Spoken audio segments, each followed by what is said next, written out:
I think that's the answer. I really don't want to lose any gold income at any point. Tin income, not that big of a deal. So we'll build a castle there. And then I'll build a castle in Lebich. It's an extra fort, but we're rich. It doesn't matter. Over here, I mean, this is mountain forest. That's going to be a good fort. And that covers all that. And then this is salt. Yeah, that's amber. Something we actually should consider upgrading because our pops do demand it. I think a fort here makes a lot of sense. And that kind of gets everything protected. And that could work. That could work.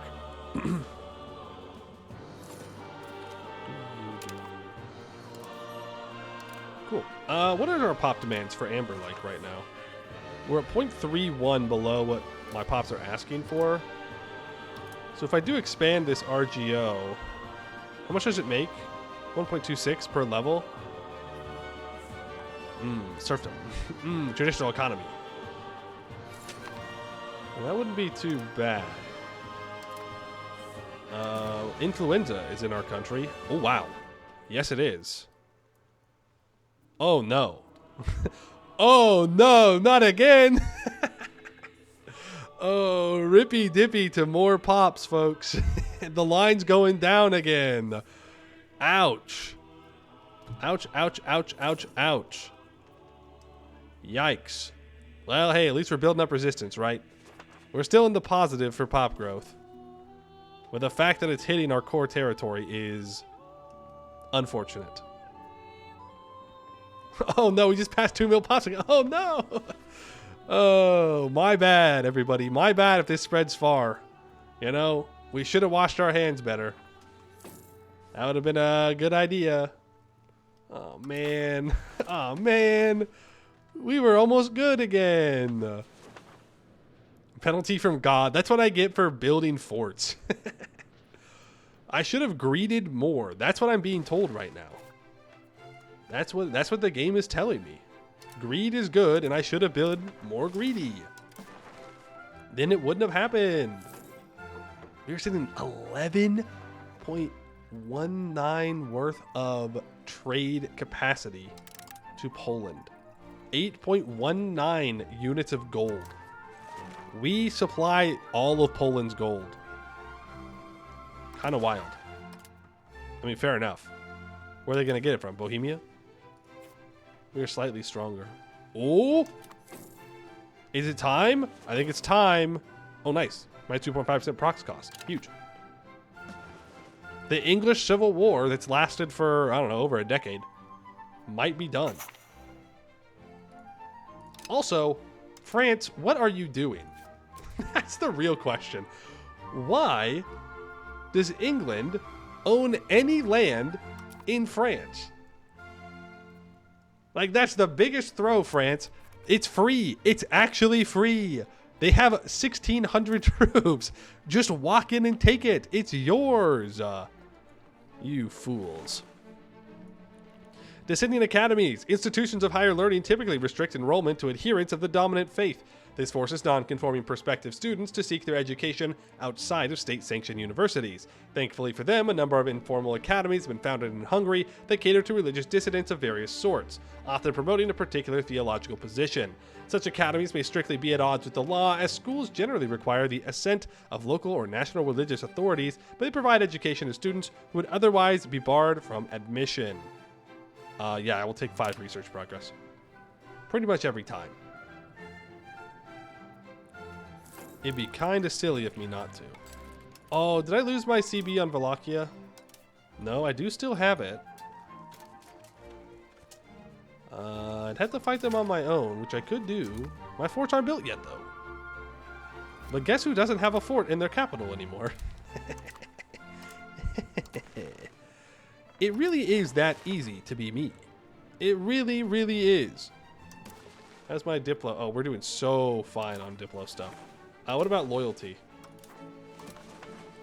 Oh yeah, we've got plenty of loyalty to play around with. I think I'm being way too cautious about my vassal creation. So let's go after him, shall we? Let's raise all levies. And I think we just go... Fine. Fine, Bosnia. You can have money, I guess. I think we'll send 7,000 in this direction. And we'll send the other guys down towards Wallachia. I'll put my king in charge. What's the worst that can happen? Hey, question. Do we still have influenza? Ah, he won't die of influenza. It's fine. What's the worst that can happen? He dies? Skill issue. Simply don't get sick. Around what year institution do you start integrating vassals? When I can control the land. When I can get above, usually like 30, then I start to consider it. Until then, though, I don't. Unless I have a specific reason that I need to integrate someone.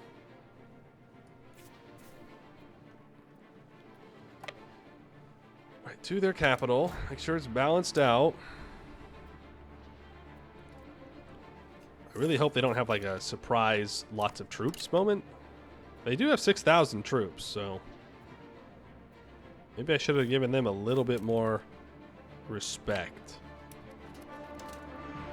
I'm going to walk down and start sieging this fort down. So that way it actually gets done. No. Oh, he moved. Oh, he's moving to the spot. And that's fine. He might try and come back up for his capital, in which case I might be able to surprise him. Depending on where he moves. Because we can hide in the woods, and he might walk into us. And if he walks into us, we do outnumber him. And I think our military is strong enough to where we would beat him.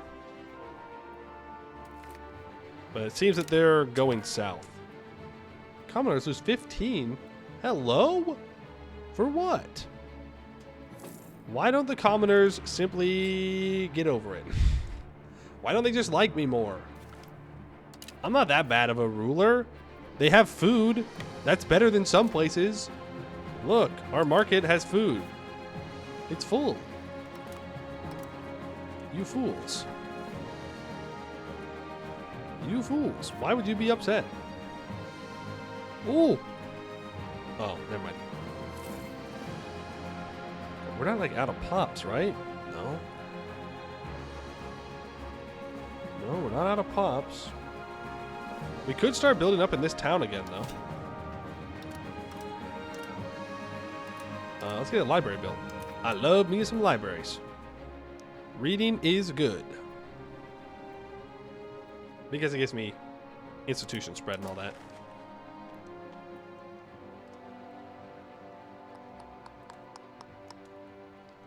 The burgers are not helping me out when it comes to that institution. We are going to need to import it myself, I think. Oh man. Oh man. So I need to buy a bunch of resources from preferably... Well, who's got the most provinces in their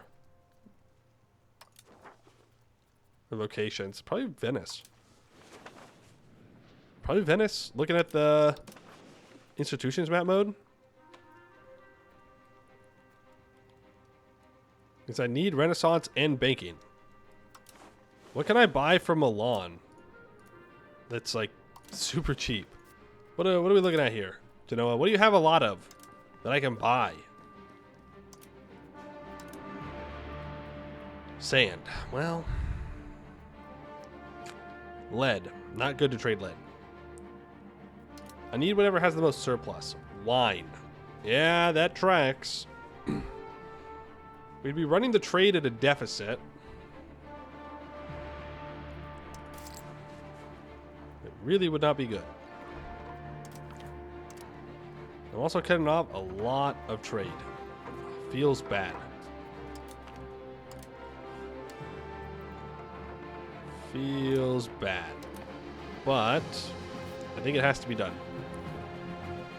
Even though wine is super cheap in our market as well. But if I import a bunch of wine from Genoa, no one else is going to be trading that in Genoa.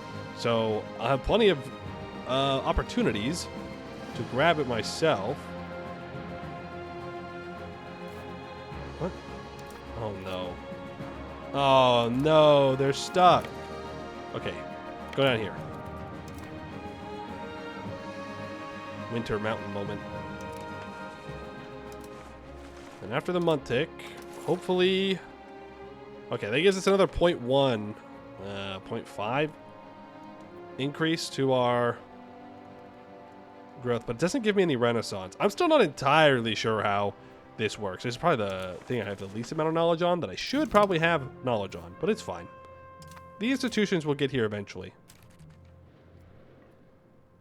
There are other things we can research in the meantime. How do I rate this production compared to the previous part? Are you asking EU5 compared to EU4? I don't know. They're very different games, and I like them both. But I am playing EU5 right now and not EU4. So, there is that answer. Wall breach! Boys, get them. We are likely to fail an assault. Never mind. Boys, don't get them. Don't do it. Don't do it. I asked the big man in the sky, and he said, don't do it. Big man, of course, being Johan. Yeah. Which is who is talking to you in the tooltips. Everybody knows this. You notice that Nice vassals in my market. Yes, I believe it's because they're my vassal. So it's easier for me to convince them to join. But this is also just, in general, a market dead zone. You can see because it's so dark between all of the markets.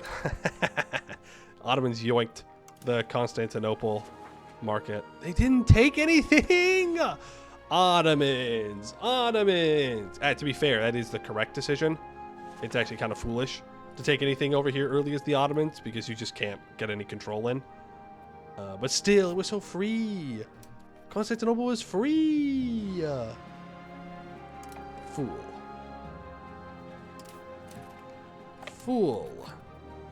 Oh, hello. Let's have a battle.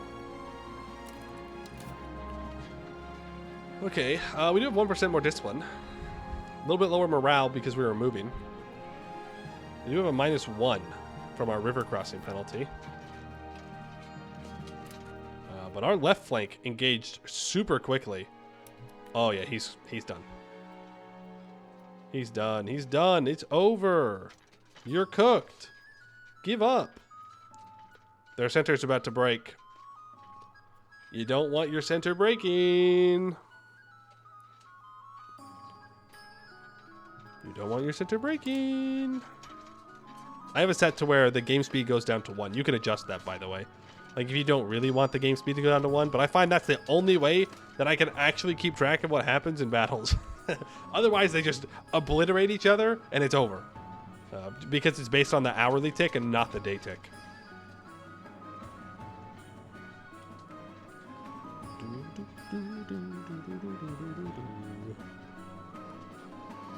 Right, and they're done. Ooh, big losses for them. No more cav. Let's go grab that flag. Wallachia. Ooh. Really, I would like a vassal with a capital in Vidin, or Vidin. That would be kind of nice. But I don't think I'm going to be given that opportunity.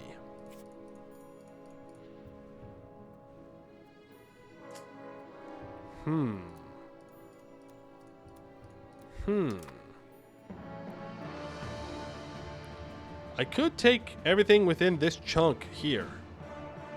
Between the rivers, and then I can take this, I guess, and feed it to it. And this can be my vassal? I suppose that makes sense, right? It's like a natural border, when you think about it. Now the question is, does the province map mode agree? It does. The province map mode does agree. Now, there is another question I have to ask.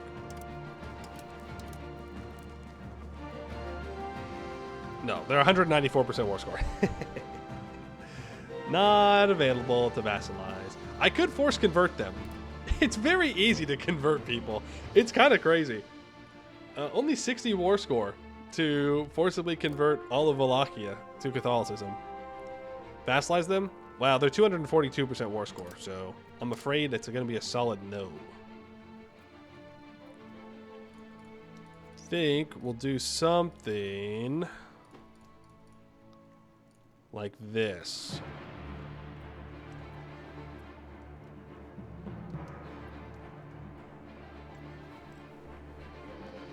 Make Bulgaria, man.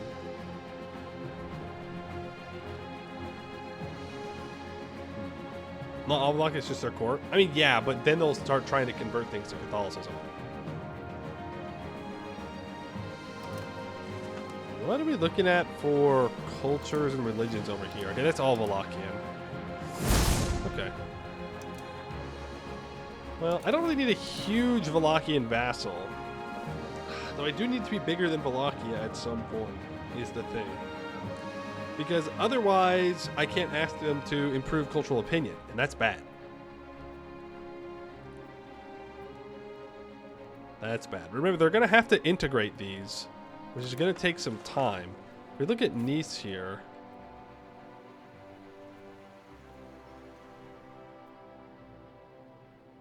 Yeah, see, they haven't even integrated all of this stuff yet. So making them too big, it would be kind of a problem. What about you? You cored this yet? No. Still conquered. Not even integrated. That's why one province vassals are so good, because they just auto-core it, and then you annex them 10 years later. Get you closer to taking the Black Sea? Yeah, but like, it's just one war against Bulgaria as well. Arguably. You know what I mean? I should look at topography, vegetation. Okay, there's forest, but there's a lot of grasslands down here. There is a river here. If I release the vassal from this province, this they can get control to pretty easily. In which case, maybe I do give them this as well.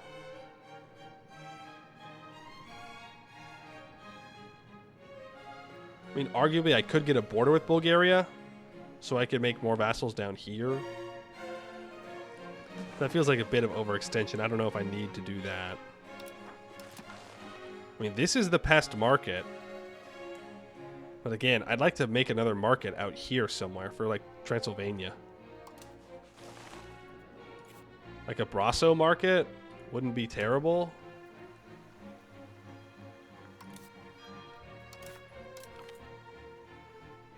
Is the thing. It would make them stronger, and it would overall it'd just be better long term. That's we get a good gold location too. Yeah, if I do take the rest of this province, it would give them gold. I'd have to build a fort, or not a fort, a road out to it for them. Because they're not going to do it. Because, you know, they're dumb. But it could be an interesting decision. I think we just do the smaller war right now.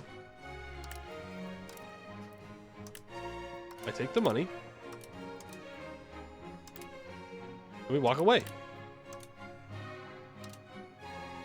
I don't think I can click this.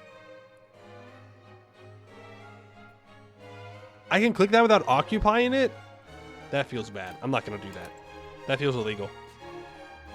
I should not be able to ask them to dismantle a fort that I haven't taken. That feels crazy. So I'll do this. And again, we can just go to war with Wallachia again later. But we're getting 88% war score cost. Like value.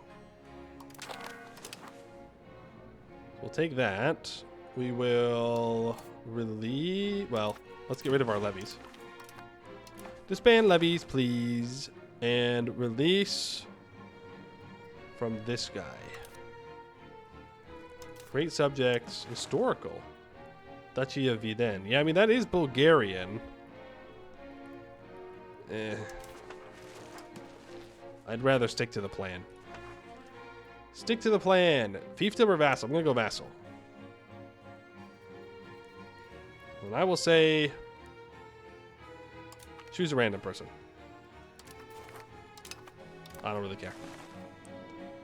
And then I will cede some provinces to North Oltenia.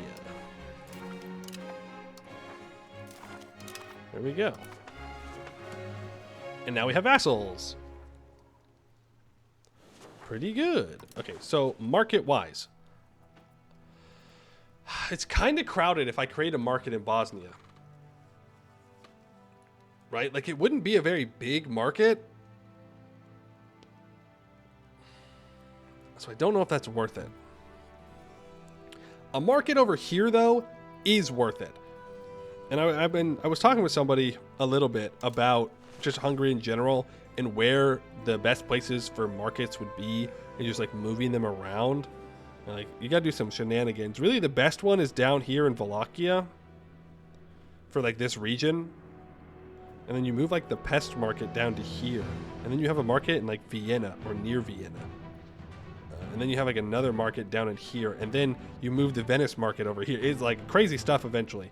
But I think for right now, we do want Transylvania to have its own market. Now, why? Why do we care about Transylvania having a better market? The more market access you have, the more goods you can actually make. So right now, there's 41% market access here. Right? And that's bad.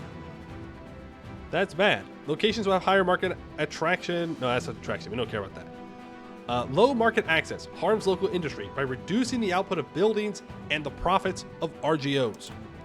Which means all of this sucks more than it could if I just built a market. Now this will increase the strength of Transylvania, but I think it's probably worth it. If I build it on this mountain, then I can build roads out into hills. And if I build those roads out, that will help us get market access. And we can try and eat up this dead zone. Another reason we might want to do this is because it's not uncommon for Bulgaria to make their own market, usually in Tarnovo, actually. So they might not do that because of the market dead zone, and it's in a good spot. So if I can kind of snag that, that would work. The other option could be, instead of going into Brasso, we could make a market in Dragasani, in the new vassal that we just created. Technically a better spot. It's on a river, which is great, and it's also on flatlands, which is also fantastic. And that would eat up more of this area compared to area over here. And you know, now that I've said that out loud, I think it's probably worth it. Long term, we can always just move it, right? So like, it really doesn't matter. I think let's make a market down here. Oh, I can't because it's not an urban province. No, I'm sorry. Does Moldavia just have a bunch of urban provinces? No. Wait, why can't I build it here?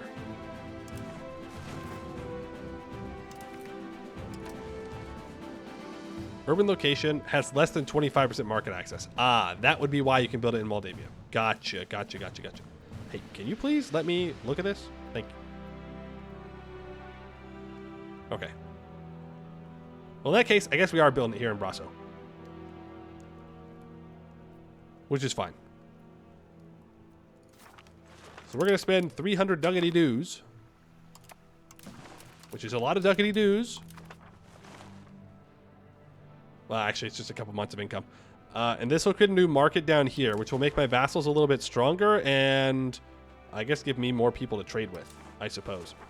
But really what it's doing is it's just creating more goods. That's what we're doing. We're just creating more goods by making a market. Lots of smaller markets is generally, I think, best early game. It's kind of hard to know. And it's kind of hard to make any new markets in this area without running into problems. But maybe I should make a market in Bosnia. Let's see how this market buffs out. I'm not going to spend any money for a moment. We're going to see what happens. How much land does this market actually take? Because if so, I might consider making a market in Bosnia. Again, it'd just be more goods coming out of here. And I can try and steal some of this Dubrovnik market. Ooh, wait.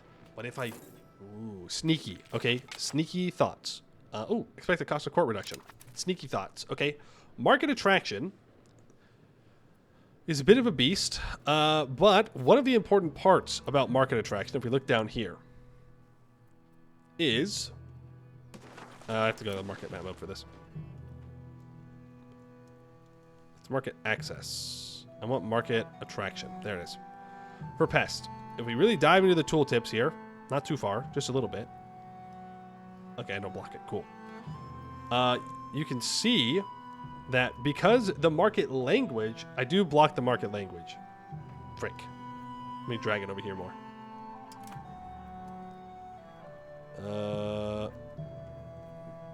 Come on. Come on. What are we doing? Oh, there we go. Okay. So the market language is Hungarian. Gives it an additional 5% in our case towards the market center. And that's based off of language power, I believe, and all kinds of stuff. Doesn't really matter in this case. What matters is that it increases market attractiveness. Dubrovnik is what culture? What's the primary location culture? Dalmatian, which means it's not Serbian, for example. So if we made a market in Serbia, it would be better than Dubrovnik at trying to steal Serbian cultured provinces into its market. Meanwhile, if we make it a Bosnian one, it would be better at stealing the Bosnian cultured ones. I don't think I'd be able to push it up to here. Because that would be kind of crazy. Just 96%. That'd be difficult to beat. It's something to think about. Okay, there's the new market. Okay, it does pretty much just take up all of Transylvania here. It does go into Moldavia. And it does include this vassal. That should go away. Yeah, honestly, that doesn't look too bad. Our younger sister has come of age. No one wants to marry me. Boo. I guess I marry this guy. So like, the question is, do I want to risk losing parts of the southern pest market down here to Brasso? Or to a Bosnia market? Probably not. Not for now. Export licenses. I will go ahead and get that for now. We can choose our tech.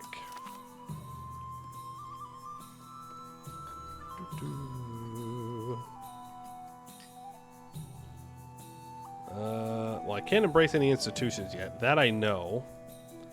So...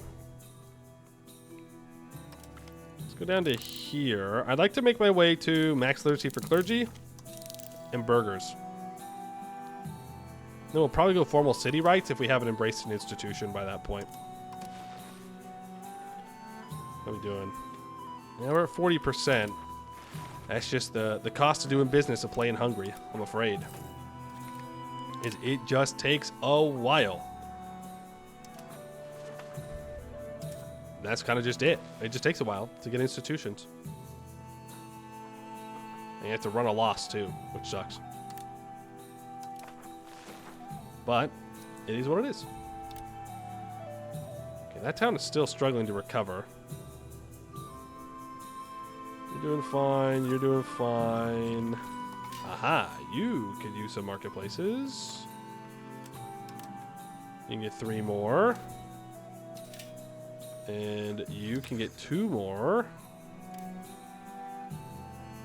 You're fine. You can get some more. And can I get any here? Yes, we can. Nice. And then I'll get a library built here. And I think it's time. How long till Parliament? Okay, too long. I think we're going to start upgrading RGOs. If it's over 50, if it's over 50 control and is a rural location, we think we just want to start increasing it. How's the lumber price? Ooh, not great. Not great. Maybe that's what I should focus on instead. Burgers are exporting 5 though. Veneration of the Virgin Mary. I'll take the religious influence. Yeah, I guess I'll just start increasing lumber. I can build a lumber mill or sawmill up here, and that will increase local lumber output by 10% for the low cost of 0.05 tools, which is nothing for us. Like, that's free. Spend money to make future money. Whoa. I didn't even think about that. Who would have thunk? Yeah, I know I don't have a economy one. I understand that. But I don't have prestige, game. Thank you very much. Thanks for reminding me. I got no prestige. Gold, silver. Yum. Again, we want to go down into here. Fiber crops.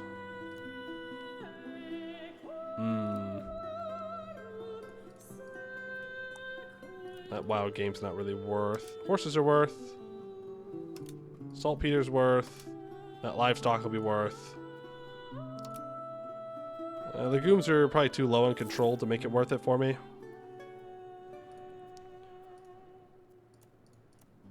Ooh, I don't like the idea of iron not being kind of bottomed out a bit. I could build lumber mills in here. In fact, why don't we cancel that wild game?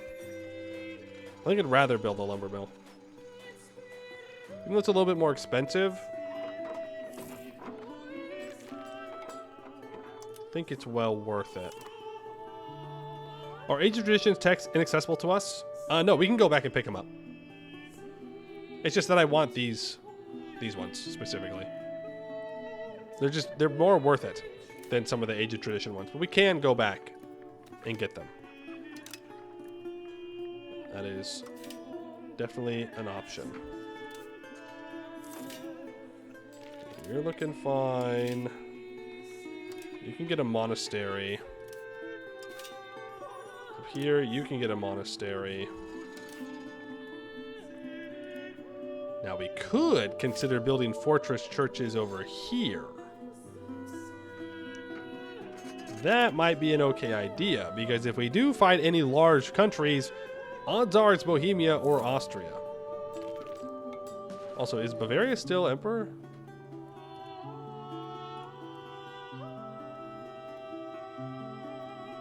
You still stay a duchy even when you're the emperor. Yeah. They are still the emperor. Okay. Austria hasn't stolen it yet. Naples, can I steal money again? I mean, ask for money again? No. Nobody wants to give me money. Yeah, all right. We'll take loans. It's fine. It's fine. It's fine. It's fine. It's fine. We love taking loans.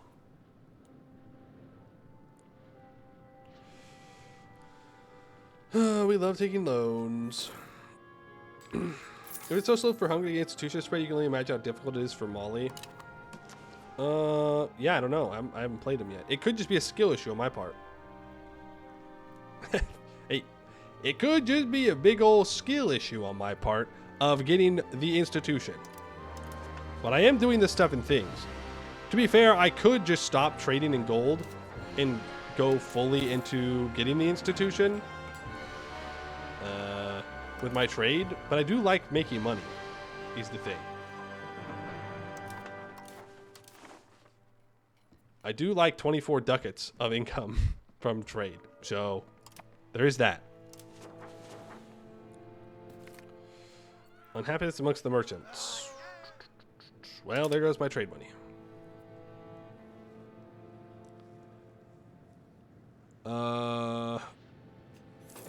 Livestock amazing, both food and leather, which is a military input. Yeah, livestock's great. Livestock's great. Did they nerf food production? Not that I'm aware of. In what way? Are you saying like if certain goods are not as good? I don't know. All the goods look normal to me.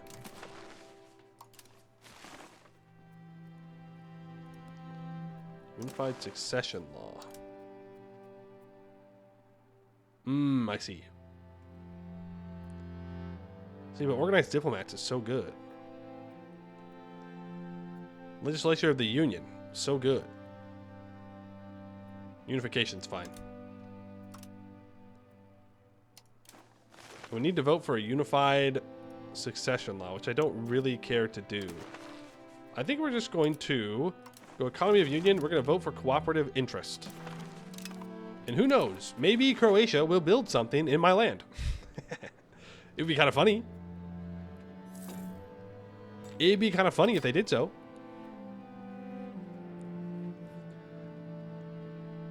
As in the number of food produced per unit of good.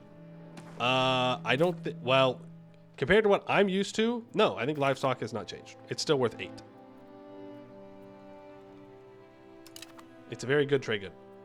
Or a very good food source.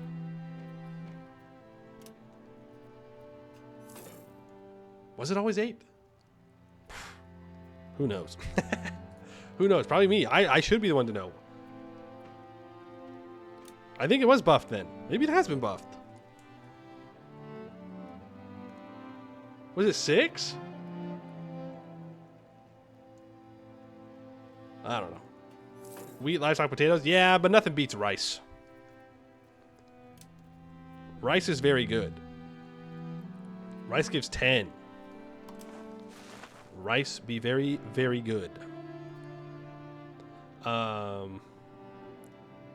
playmaker say it was 5. So well, okay, maybe it was 5. Well, if it's 8, then it's like it's way better in that case.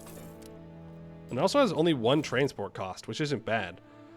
Technically, if you want to import food, which you shouldn't, the best one to import is legumes or rice, because legumes only have a 0.5 transport cost. So you can import double the amount of legumes compared to anything else. So unless it's wheat, it's better to import. Again, you shouldn't import food. In my opinion, you should build food. Always. Always, always, always. How is this still at minus 1,000, by the way? What is this? Why are my tailor's guilds not building?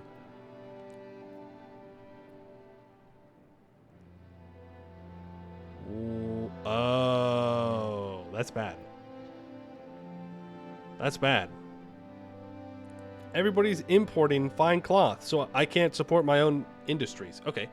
Well, let's do building subsidies for the Tailor's Guild. That makes so much sense why Buddha is not recovering. I don't know why Pest is not. I guess they're trying to fill out the marketplace first, and then they'll fill out the library. We do want the library to be open because right now we're not getting the institution spread buff from it, and I can't subsidize the library. So that's a little unfortunate. But if I pay for the Tailor's Guild to be open,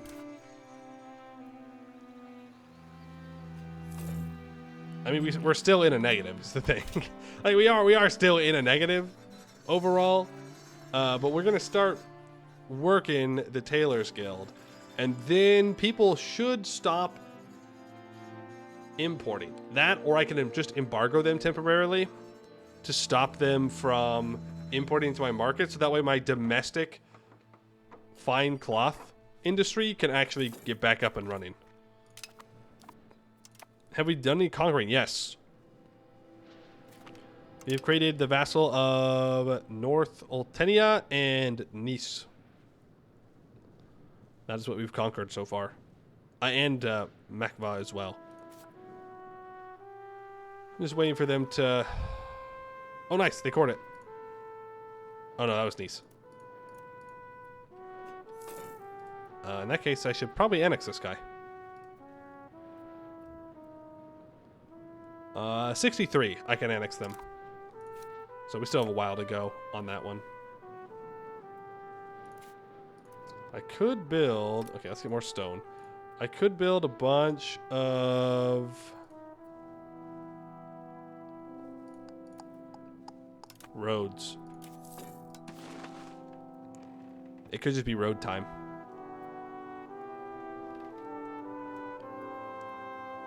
I don't hate that idea.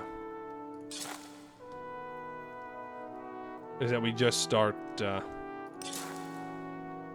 getting our control down everywhere. Like, we have the money. We're making 52 ducats a month. That's not all too bad. Oh, I gotta pay off the debt. The reason why debt is so bad is because it lowers your crown power. Now, we have enough crown power to where it's not that big of a deal. But if you're sitting around 25 and it drops you below 25 and all of a sudden you start getting negatives, it can really, really hurt. So I guess it's not a huge deal for us, but we are just... classic.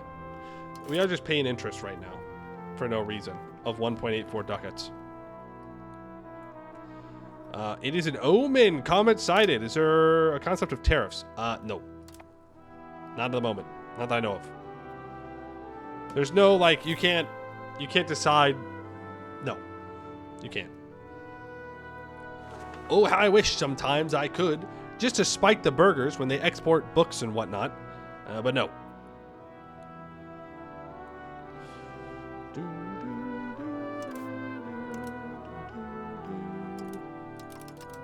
I would like to repay my debts, please.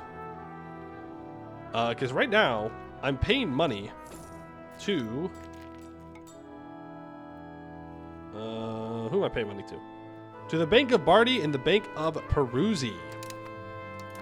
What happens is you take loans, and you take those loans from your estates, based on how much money your estates have.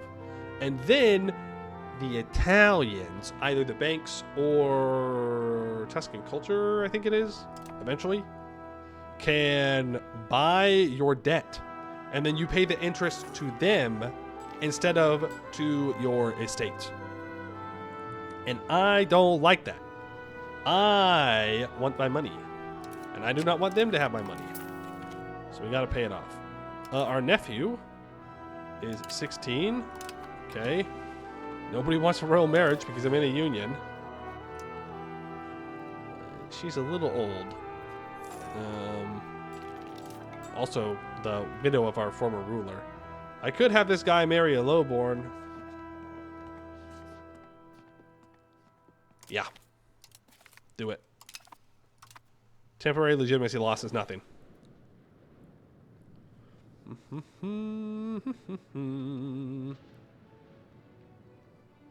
22 years in game. I know, we're zipping along. We're doing pretty good, all things considered.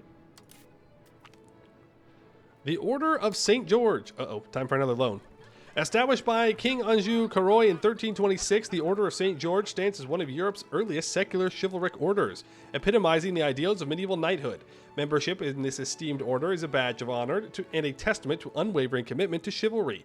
Now, with King Anjou Karoy passing, the fate of the Order of St. George rests in the hands of the incoming King Anjou La Host. I already forgot to say his name, sorry. While upholding and expanding this order could further enhance the prestige of the king and the kingdom, it comes at a considerable financial cost. Dissolving the order, however, may offer a chance to replenish our treasury with the resources previously invested. So I get a temporary 175 ducats, or I can spend 438 ducats, and we unlock the Order of Chivalry Law. And we will unlock the Order of St. George. This gives 10% noble levy size. which is really good. And our king will join the Order of St. George, which gives 0.03 monthly prestige, plus 15 military ability, plus 1 Diplo reputation. It's very good. It's very, very good. Something that you want to do is try to have your rulers join chivalry orders in Europe, because it just gives you stat boosts. So we're going to take this, and we're going to take the debt. And I'm going to go to you. How do I do this again? Curry favors. We cannot curry favors. Favors, we owe them 43. Right. We would need more trust. Well, that's unfortunate. I think we can go speed 5 here. Because we're hanging out. So we do need to pay off the debt. 430 ducats seems like a lot. It is a lot, but it's worth it. Without a doubt. Okay, this is our daughter. Wow. People really do not want to marry you if you're in a union. That just makes unions a little bit tough, you know? I mean, there are only 2 reasons away. You increase opinion, they would be willing to accept. I wouldn't mind Royal Mary in Austria. Let's improve relations with them so we can do that. And maybe we get a personal union CB on them. But, hey, just saying. What union are we in? We're in a union with Croatia. Oh, they'll accept, just for me starting to improve relations. Here we go. We got some marriages now. And now we're 580 ducats in debt. Back to 3 debt. Or 3 loans. Unfortunate. How is our capital? Can you not build a sand pit in Buda? That'd be great.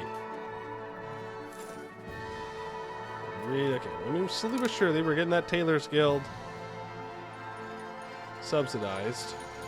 We're not paying anything for the subsidies at the moment, just because it's profitable. But it will begin to not be profitable, most likely, at higher employment. And then the hope is, because it lowers the price of fine cloth, that people stop importing fine cloth into our country. Because I don't want them to do that. The Illuminated Chronicle. Recognizing the rich tapestry of Hungarian history and the need to preserve our heritage for future generations. Hold on. The court has been considering commissioning a new chronicle that would capture our centuries-long history. Made by the best historians and artists of the kingdom, this grand work of art will be a masterpiece of illustrations crafted to depict the most important events that have shaped the course of Hungarian history. Such chronicle will serve as a testament to our past and will be an enduring symbol of our cultural identity and national pride.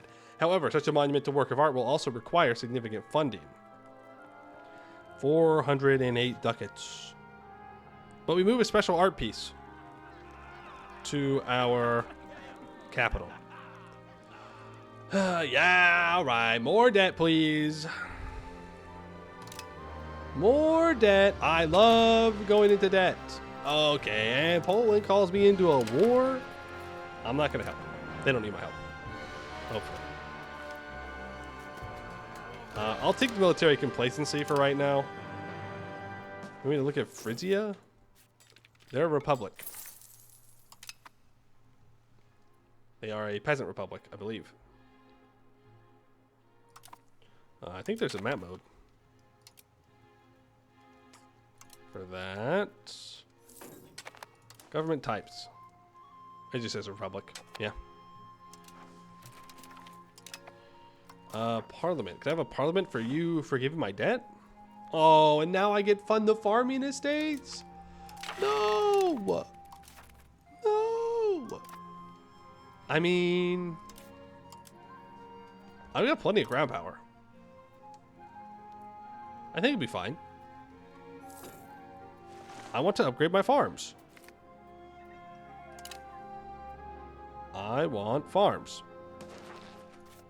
Of course, I need to make sure that I have people to actually work the farms.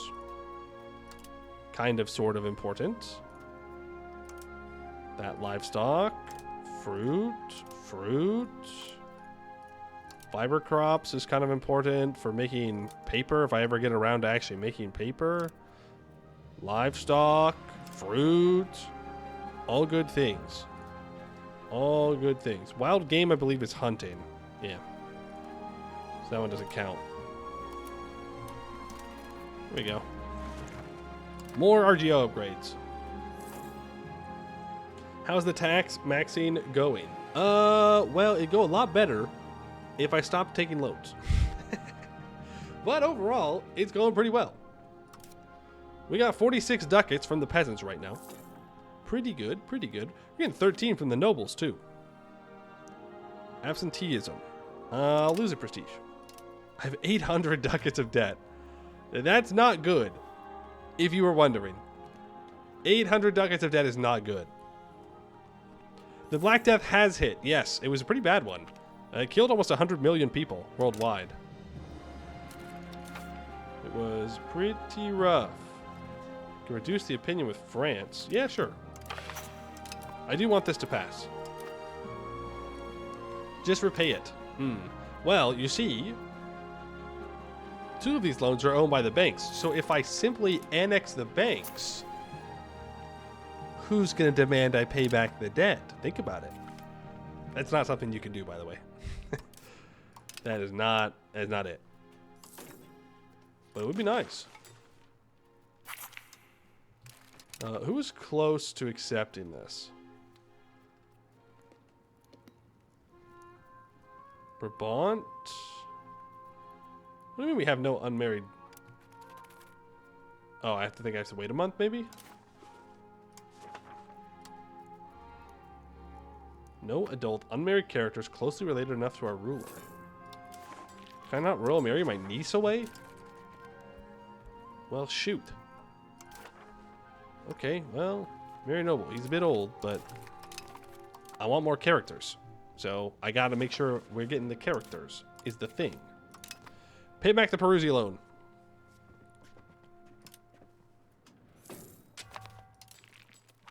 I've been scammed. The Hungarian jousting tournament.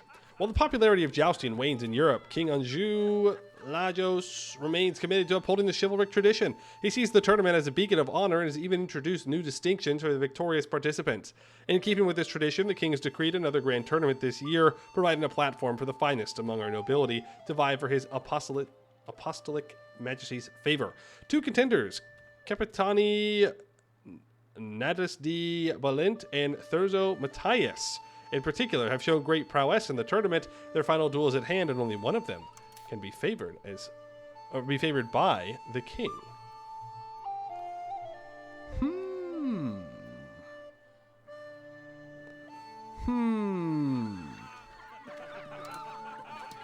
do I think will win? Let's go for this guy. Hey, and he wins. Brilliant.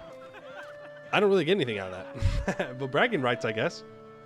Oh, I got 15 prestige and 7.5 legitimacy. Never mind, I do get something. At long last, the final jousting duel between 2 embittered contenders are fighting out their claim to fame and glory, yet fate can only bless one of the 2. After several jousts and show fights, the final winner has been determined. So there is a chance that they gain mill ability or lose it. And there's a chance they just can't lead armies and navies until their death. Basically representing that they've been injured in the tournament. And it seems that our guy gains 10 mill ability. Cool. Speaking of our cabinet, what are they up to? Are we maxed out on centralization? As much as we can go for now, yes. So let's swap him over to changing societal values, push innovativeness as much as we can. So we can push it up to 39%. It's pretty good. And you can keep control and haunt up. We can pay off our debt. 146. Dang, that interest is crazy. That interest is crazy. Is Remova still around? I would assume so. Let's see. We got country religions. Yep, Lithuania. Still holding strong. They even took some land. They're still going. Excellent minister. We can encourage him for 5 years to get more efficiency in the cabinet, or we can gain prestige. I'll gain the cabinet efficiency. Why not? Measles? Can we stop getting diseases? Surely at some point. Surely at some point we're going to have no more diseases. And it'll be fine. Ooh, we do have some Orthodox zealots that want to rise up. We have people that are demanding fur and olives and rice. Well, I'd love to expand my fur, but I'm paying off debt first, so I can stop spending money on it. We're up to 62 ducats a month. It's pretty good. I don't know where we got that boost of income. Probably trade. Probably trade. We're still not paying for this library. Brutal. Brutal. In praise of scribes, move towards spiritualist or state satisfaction. I'll take that influence. This tannery, I'm just going to not have it anymore. Same thing with the glass. It's not really worth having. Tailor's Guild, I mean, it's making a little bit of money. Nothing to write home about, but a little bit. Pest is ready to be expanded again. Let's build a bunch of paper and then tool guilds. Because again, Buddha and Pest are going to be our main two urban spots. And then all around that, we're going to build up the rural spots. How's control looking? And we got to 48 down here. That's not too bad. To 30, 34, 27. Okay. You can see how it hits a wall here. Like we get the road up to here, and then we hit this hilly forest, and without a road, it's just no control for you. To be fair, we also have the 21% from the advisor. A schism in the Catholic Church. A schism has struck Catholicism and has thrown the Curia in petty factionalism. Even if the Church has been divided before, the schism seems to be of a different nature. After the death of the last Pope, a faction of Italian cardinals is pushing for the return of the Holy See into their own control, something they have desired ever since the papacy fell under French control. Opposing them, the French faction insists on the new Pope remaining under their control.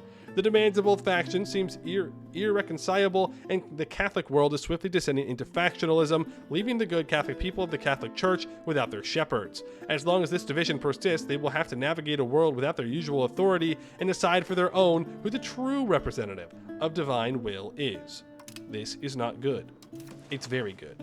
Because I can declare for France, and I can demand France give me money. Oh, but Naples and Castile are on the other side. Oh, man. Narbonne praises our conviction. Cool. Or I can leverage it for religious influence. Can I still request a cardinal during this? Yes, I can. I'll take that religious influence. Our daughters come of age. Okay, is there any large country that would be interested in royal marrying me? Border distance is way too far. What about Milan? Republic. No. Verona? Republic. Bohemia? No. Alright, I guess we'll royal marry this guy. We'll see how that goes. Naples has called us into a war against Epirus. Who's actually in this war? Just Epirus. I'll let my vassals do it. But I kind of have to make the calculation, is it worth it for me to lose a single pop to this war? The answer is no. It's not. It sure is not. But my vassals are more than welcome to run down there and help them out. I have roads to build. You know, It's too important.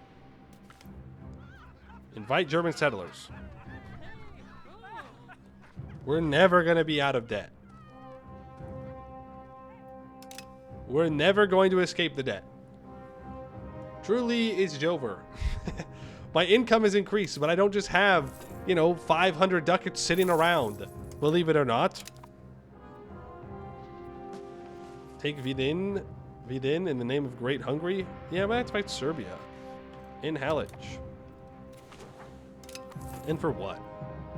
For what, I ask? For pride? For money? All valid enough reasons, I suppose.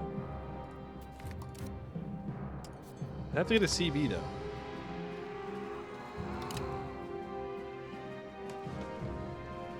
I have to get a CB, though.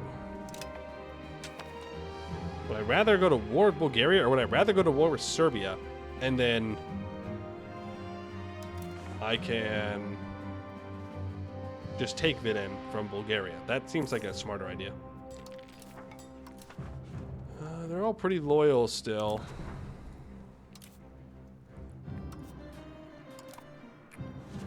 Well, I guess next parliament we'll get a claim. I suppose that's what we'll do. Next parliament we'll get a claim. We'll go to war with Serbia. For fixing border gore, yeah, I guess that's valid. I suppose that's a valid enough reason for me to go to war, for sure. Okay, roads down to here and here. I should build a road up there. No active policy, mutual offense. See, I don't want that one. Because what will happen is Croatia will start declaring wars all over the place. They'll start calling me in, and I don't want that. I do not want to be called into their wars. No, thank you. I can stop paying for fort maintenance. Diplo spending is quite a bit. I'm good with increasing my stability some more. Cost, of course, not too bad. We really need those institutions, though. We're at 70. Traveling preacher? Erosion of our faith caused by the Western Schism has cut deep into the trust of the people of Kassa. Into this vacuum of trust and stability has come Blaise Vilmos and his sermons of heresy and accusations of corruption.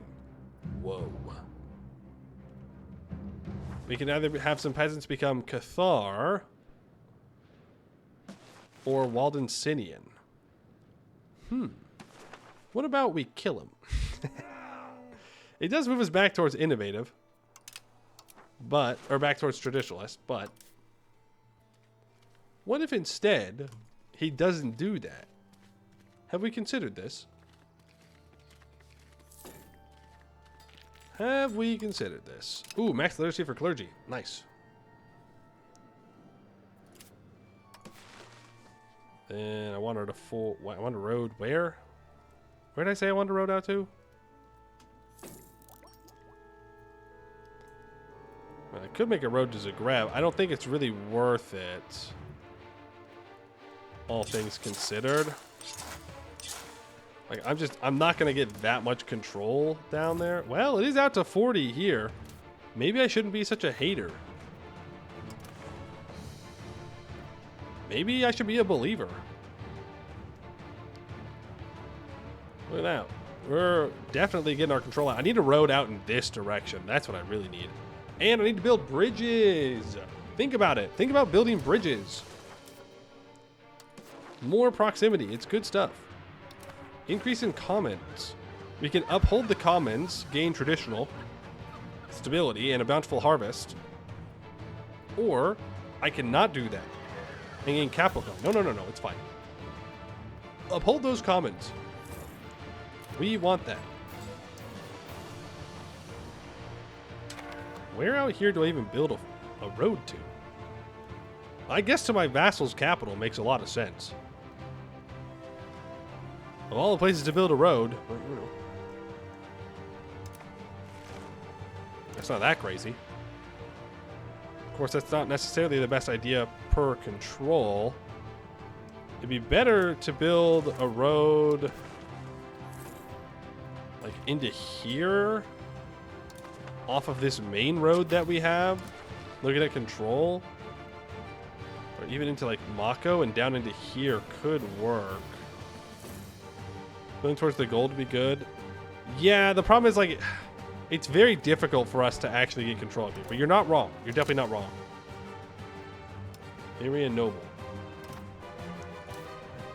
Is that we could build up into here, into the rest of our gold mines. We have another gold mine here. We have a gold mine here. Speaking of, let's upgrade those first.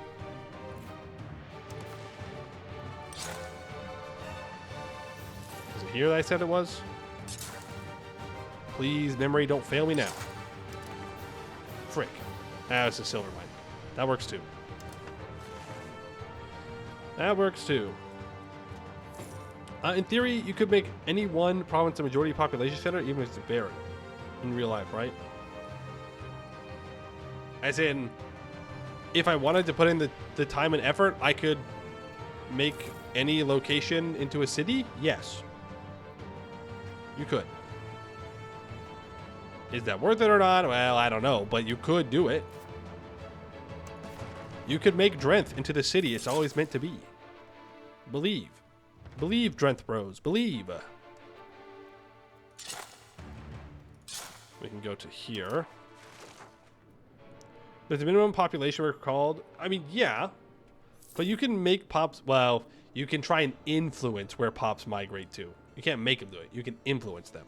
And then you can meet it. I think it's you need 30,000 to turn a rural settlement into a city. Or into a town.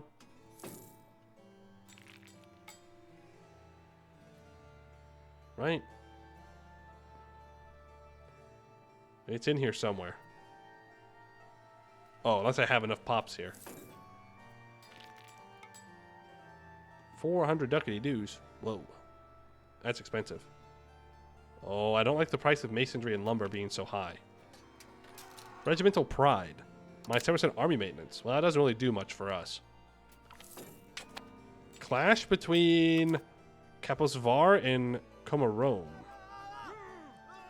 People of Kaposvar, staunch supporters of the Bosses, have recently clashed with Komarome, avid followers of Rome. Ah, I see. Religious schism things. I can either make some mad, or so I don't. Well, where are you? Maybe I do care. Before I say I don't care, I should probably check if it's anywhere valuable. Great news. It's not. Wait, where's this? I figured they were going to be right next to each other, but maybe not. No, not even close. Okay, I care about Komarome more. So I'm going to go ahead and support them, because they're just closer. Wallachia has joined the coalition against me. Aren't you being a little bit dramatic right now? Classic. Classic. Serbia, Wallachia, Bulgaria, and Houch against me. I could still beat them all on my own. Funny.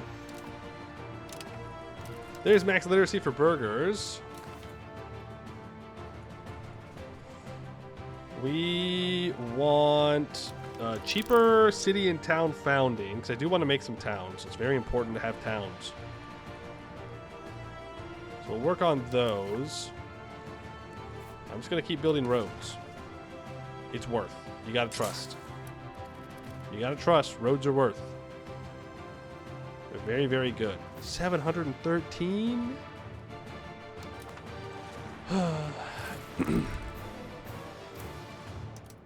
Can build out that lumber. And I guess we can start expand this gold, this silver as well, even though we don't have much control over it. I can marry my vassal. It's not a bad idea. Not a bad idea. I can annex this guy now. We done 1368, might as well. I mean, the whole plan was to annex them. All roads to Buddha? Yes. What is this war? Golden Horde. Austria offers an alliance.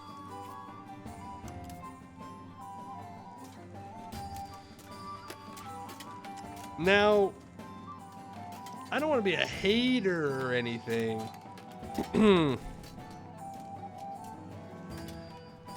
But,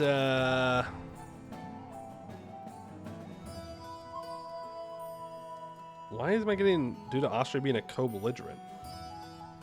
Oh. HRE moment. I wouldn't be a hater or anything, but I would not mind taking their capital state here.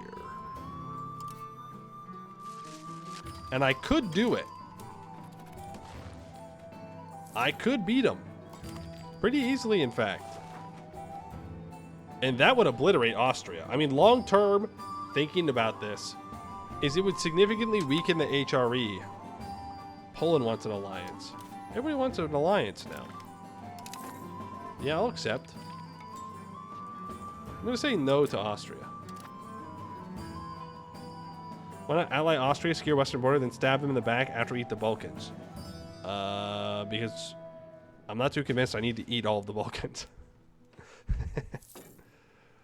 Not too convinced I need to do it, is the thing.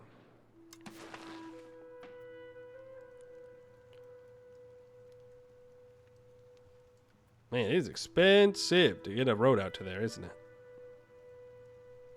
Ottomans just chilling? No. Ottomans are not just chilling. They've expanded quite a bit. They got the Karamanids as a subject. One thing to keep in mind is that you can't really look at nations from an EU4 perspective and be like, they're not doing anything, right? Because they're not expanding. They're not blobbing. Like, we look at Castile, they haven't grown very much, but their economy is growing. Obviously, it suffered since the Black Death. I guess they have eaten a little chunk of Portugal. Like Aragon, they haven't. Well, actually, Aragon's having a tough time. Bad example. Aragon's having a real tough time.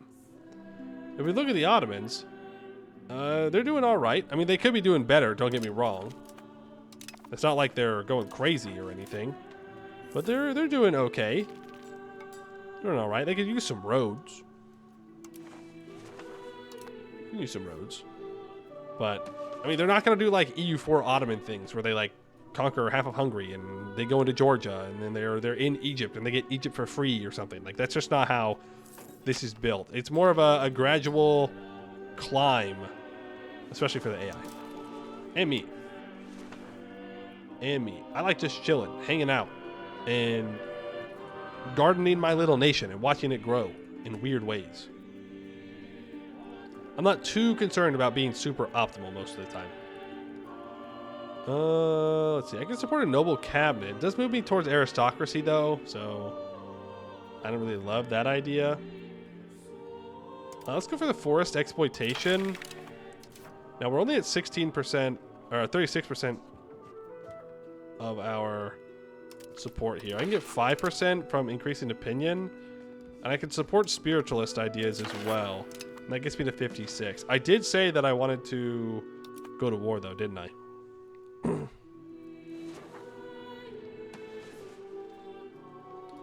I did say that. Perhaps it's time for me... Oh, okay, yeah. That's so easy. Well, Poland might actually lose to these guys, is the thing.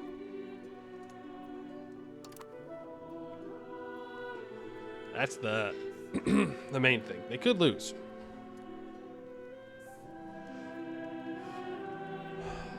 Do we just obliterate Serbia here?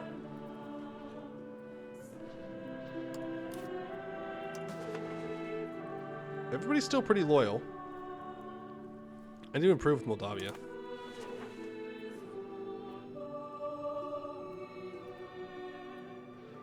I could try and take a bunch of Serbia Make them super small. I need to see... I need to look at Serbian culture.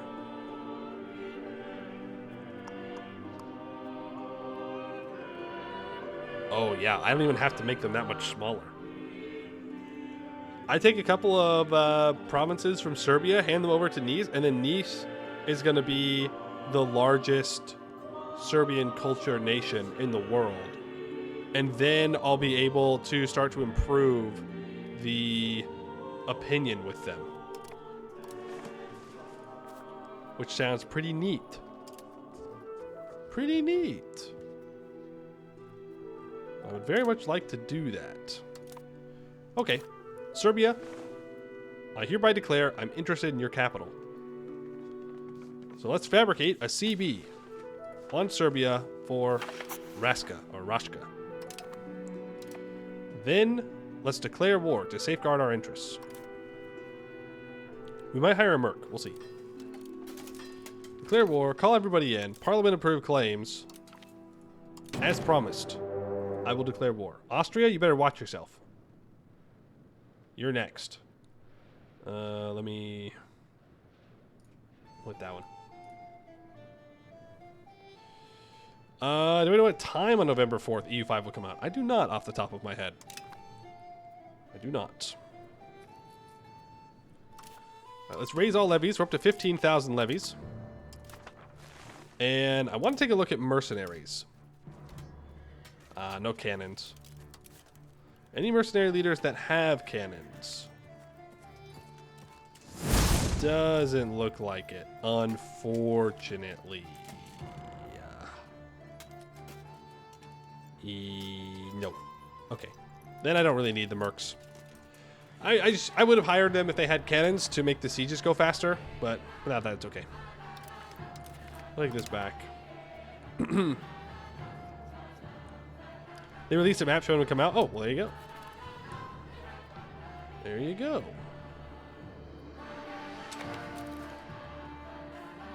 Do I split my troops up again? Like, part of me wants to go for the original plan that I had and try and siege this guy down. Counterpoint, I have forts up here now. So, I don't really need to worry about that all too much. So, let's bring everybody together here. We're definitely not speed 5ing through the war. No, no, no. No, no, no. No, thank you. Let's get some roads going. Deeper into here. Just try and get some amount of control. And then I think we start investing into bridges as well.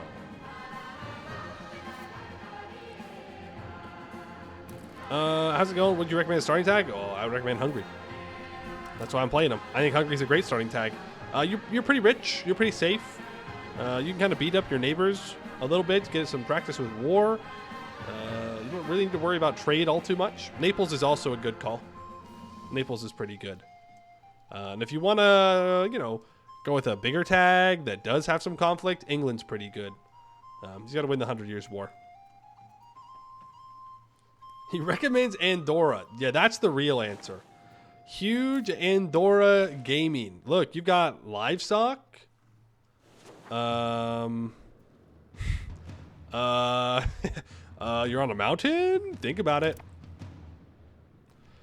Think about it. Real mountain gaming. I'm going to go siege down a fort in Serbia. Just kidding. I'm going to go to somewhere else. Here. I would like to separate piece out Bulgaria for Vidin. Ooh. Now that I think about it, can I separate piece them out? Because they are in a coalition, aren't they? Now that I think about it. Okay, yeah. Cool. We can. We can. Hopefully Poland and company up here can, you know, get the job done while we siege things down here. I do not need my entire army on this stack. So I am going to split them up. And I'm going to hope that I don't regret that decision.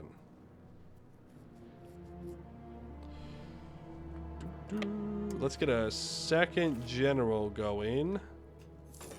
This guy's 93. They're admin. Burgers no longer support. Yeah, that part was going to fail, so I don't particularly mind. And we'll do 2 sieges at the same time. Into the mountains you go. Get in there and start sieging. Our nephew has come of age. No one's going to want to marry him. We already know that. Ooh.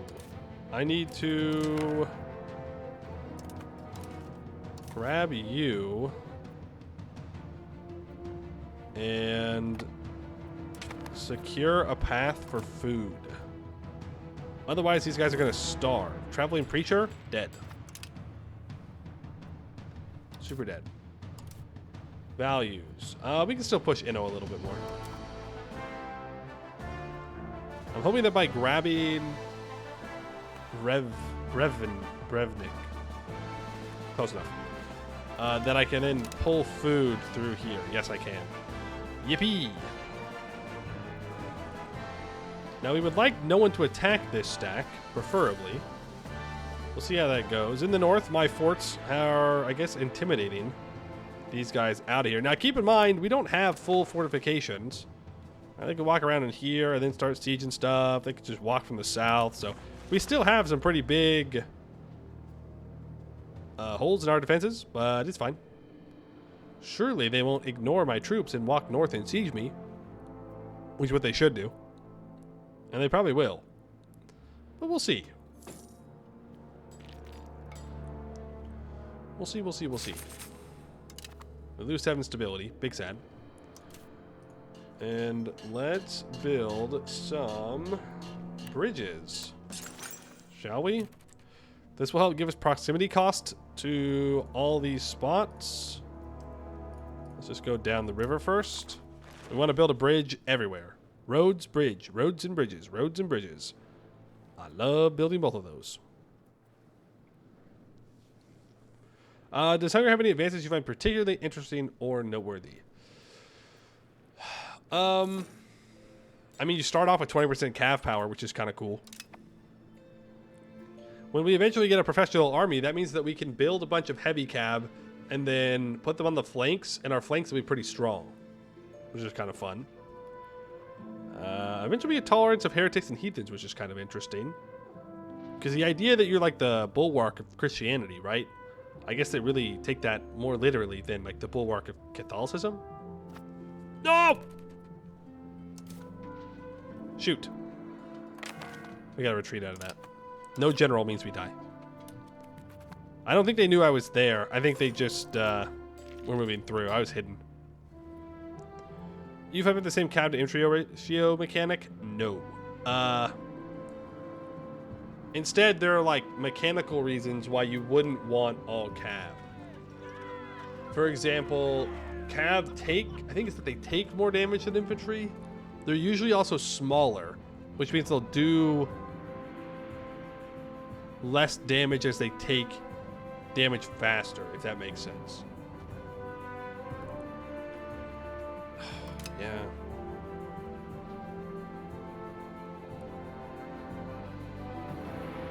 So like you don't want all cab, but you do want cab for a while. If you're gonna make a professional army, really you should just be trying to rely on your levies, and then you build like cannons for your professional army, so that way you can siege faster. But I don't know. I personally haven't done a lot of testing for that, so I don't want to be too confident in saying that. We did get the siege in Bulgaria, by the way. Just kind of neato. We are working on breaking Serbia. I'll need to take their Serbian cultured provinces, which isn't too bad. Have they cored up all this yet? Useless. Pathetic. Useless and pathetic. What are you doing with your guys? Okay, it's becoming winter time, so I'm not even gonna try to go into the mountains. I'm not sure what he's doing with his units here, or with his cabinet.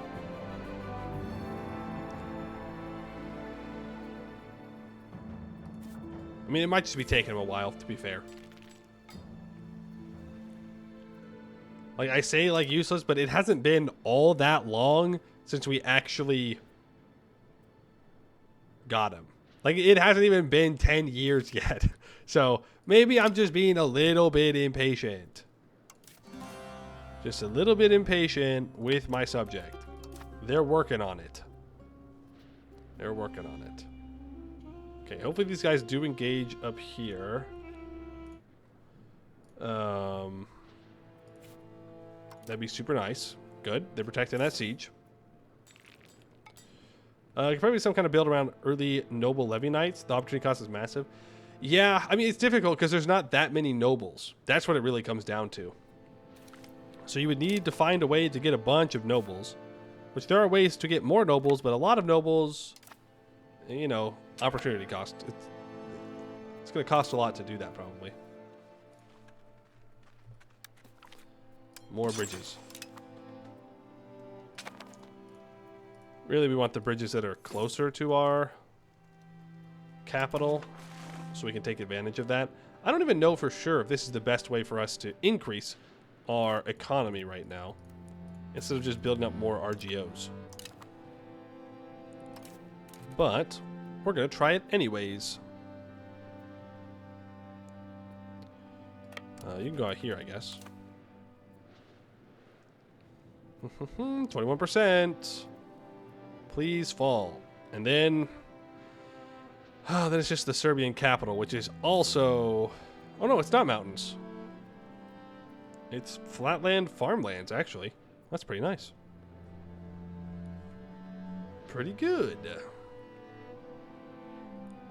You wonder how hordes work? So hordes are not hordes. They are army-based countries. Like this is an well, that's a rebel, actually. But they're army-based countries. The Gelarids are army-based countries. So if you delete their army in war, like if you fight them and you kill them all, and then you piece them out when they have no army, they die. That's it. It's game over for them. They'll break apart. So I'm not sure exactly how that works when it comes to what kinds of levies they raise, but I do know about them.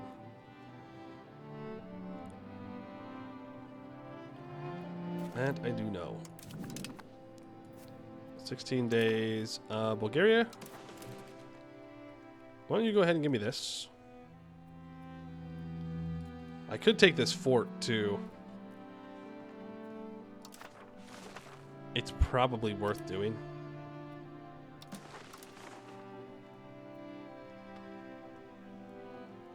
Oh, that's all one province. That's a crazy big province. Okay.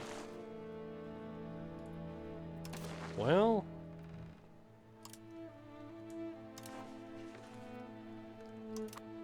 I guess that's what we do. And then we'll feed it over to South Ulitania. I don't need you to dismantle any of those forts. I want war reps. I'd like some money. And I guess that's it. There we go. They're done. And out. Cut down Bulgaria a little bit. Wallachia, I think we're going to separate piece you out. And I want you to dismantle that fort that we've taken. And then I want you to break your alliance. Oh, we can almost just vassalize them straight up. But that's only because of the Noble Rebellion. I'll take war reps. I'll take some money. Who are you allied with? Because I'd like you to not be allied to them anymore. Okay, Halych. Pursue for peace. Get rid of the Halych alliance. Thank you very much. Speaking of, College. Why don't you go ahead? No, I don't own that fort, so I'm not going to dismantle it. I will take money and war reps from you, though. Just want them out of here. Because eventually our AI allies will separate peace out. They will just leave. So I want to make sure that if that does happen, I'm not going to just get attacked from the north or whatever. We can probably go speed 5 here now as we wait for this. I can bring these 5k back over. And I can probably send them down into southern Serbia. Well, the southern land that Serbia owns. And start occupying it for war score. Where are the flags? These Balkan dudes are kind of poor. No, we're kind of rich. That's what it really is. We're super rich, actually. Pretty good compared to pretty much everybody else in Europe. Like if we look at tax base of people that we can see, countries, sort by income. Yeah, pretty good. Pretty good. I'm making more money than the Mamluks right now. Skill issue. Skill issue for the Mamluks. No, that's not tax based. That's just income. It's 117. If we look at our tax base, we are at 204. The Mamluk, no, they're at 143 actually. Yep, skill issue. Praise the roads, exactly. Praise the roads. It's more like praise the gold that we have. You know, like I could brag, but like, ah ha ha, El Mamluks, look at me, I'm doing so good. But it's like, yeah, well, life's easy when you play on easy mode. Oh my goodness, we're actually about to have the library built, which means I can now finally build the royal court. There aren't many noble buildings in the game, but the royal court's very nice to have because it gives you more crown power and more efficiency of cabinet and gives you some goods required that are pretty good, including gold. So I do want to build a royal court, then a royal garden for more prestige and mostly the diplomats right afterwards. Been holding on to that money for a while, so I should definitely spend it. Let's grab you. Man, these sieges are brutal. Who would have thunk? Who would have thunk walking into the mountains of the Balkans would actually be kind of difficult? Who knew? I guess we do now. But all in all, it's not going to matter too much. Is that really all fine? All right. I'm still confused about Constantinople. It's only 8 tax base, 7.97 tax base. Oh, it's not their capital anymore. That definitely doesn't help. Byzantium, where did you move your capital to?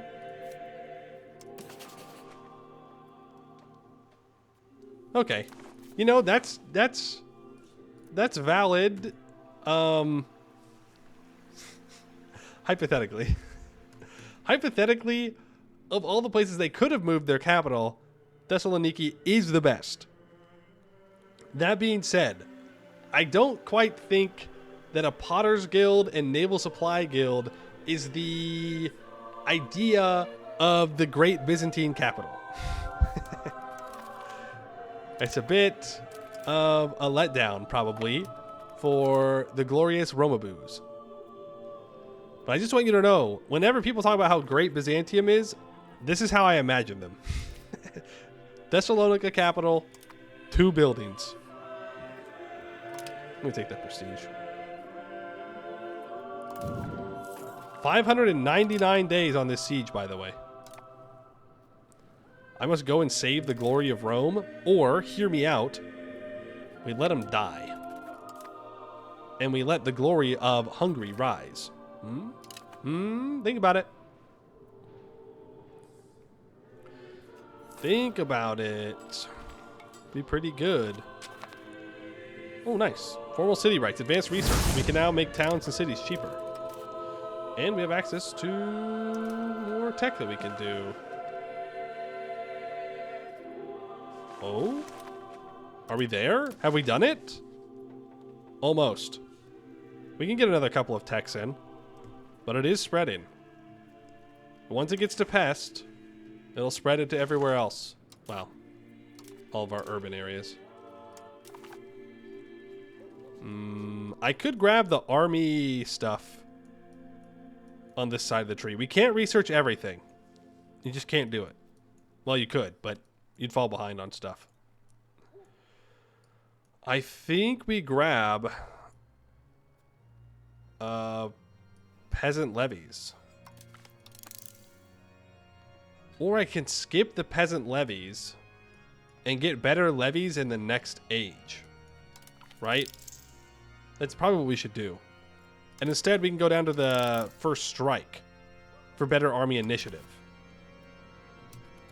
Because that'll add up over time. Meanwhile, the levies will just be replaced. 642 days to take that fort. But we took it. But it's fallen. And that's what matters. What is this? Oh, just some levies I have.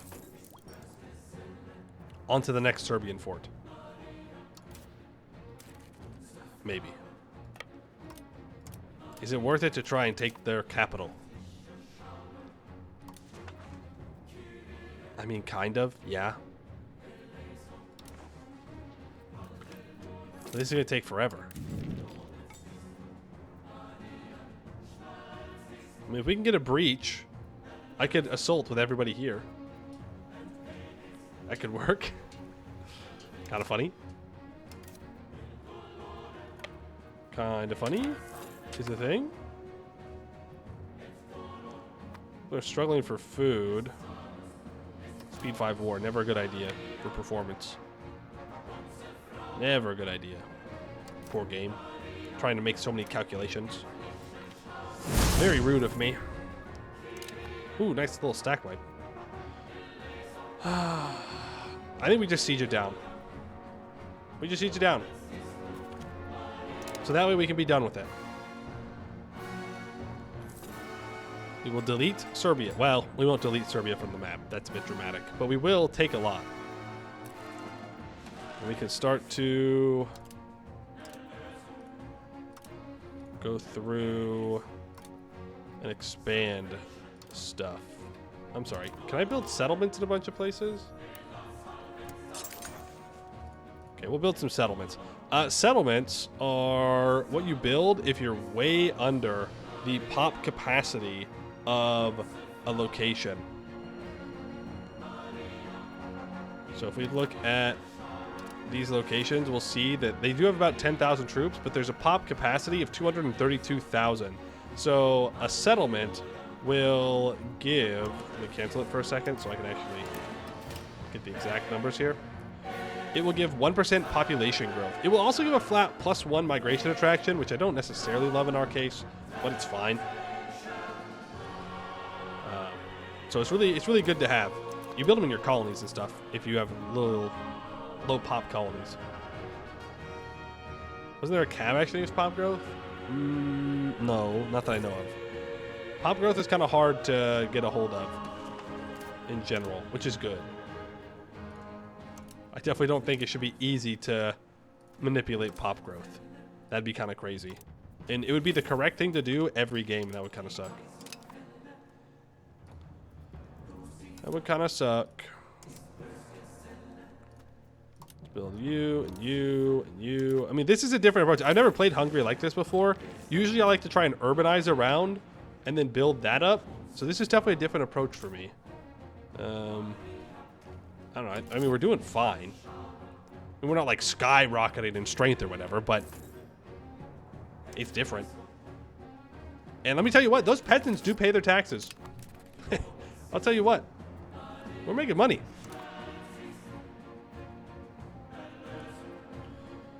Right, that is a 100% war score. Is there a way for me to take all that? You know what, we'll take that. And then this, what? I think it's in Kosovo. Yeah. Kosovo. I said that I needed to take all Serbian stuff from Serbia. No more shall Serbia be able to have Serbians. Sorry. Sorry, not sorry. Well, how crazy do we really want to go with this? You know, because here's the thing. Here's the thing about EU5 is you can go crazy with it. You can go absolutely crazy mode and just take huge swaths of land. The question is it worth it? Right? Well, I guess it adds the Byzantines in, but what are they going to do? Are they going to throw pottery at me? Like, I could just say, no more Balkan problems. Seems like rebel bait. Oh, I'd be releasing vassals. I would not be keeping all of this myself. We'd probably release 2 vassals here. We'd release a vassal up in here, and we'd release a vassal down in here. You know what? It'd be kind of funny, though. It'd be kind of funny if we did this. I'm just saying. It'd be kind of funny. So why not? Why shouldn't I? They do not have the strength to stop me. Okay. Let's make some vassals. So, I think a vassal in the mountains is a decent idea. Manage subjects. How many vassals do I have versus fiefdoms? I have 3 fiefdoms and 2 vassals. So I want to make a vassal. Historical subjects. Okay, well you only have 1 location, so that's not all that great. Is there a river? There is a river here. What a weird river. Not at all what I was looking for. I was hoping for one up here, but that's going to be a no-go. Okay. Well, I guess I put their capital here. I mean, it's not going to be like a good vassal. Don't get me wrong. They're not going to be a strong vassal, but that's fine. So I'll make a vassal right there. And, sure. Put you in charge. And we will create a subject for Raska. Seed 1, 2. Do I feed them this is the question. Or do I create my own, another vassal here?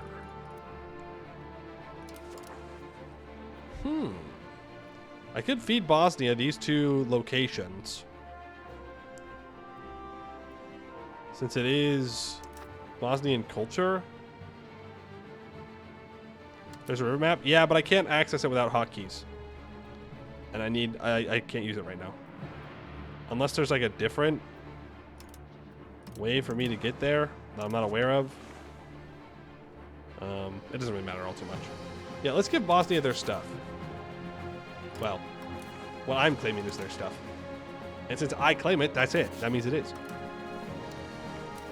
You can have that. You can have that. And then we can go to Raska and I can say, hey, you can have the rest of Zeta, I think.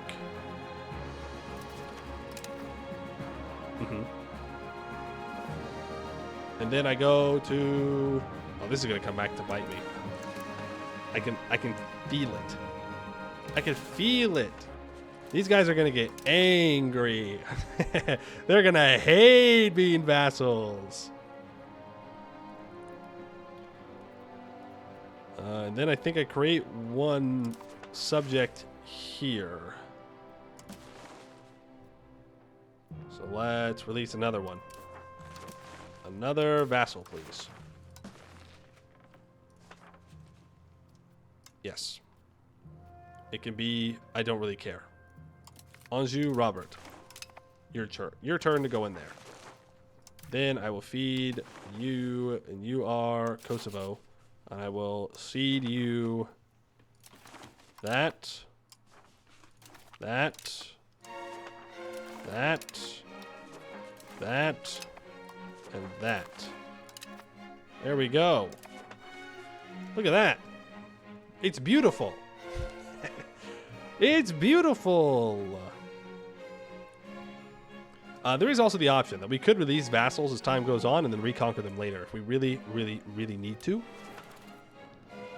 That is, of course, the coward's way out, but, you know, it could work. I'm going to need to make sure that I am improving with these guys.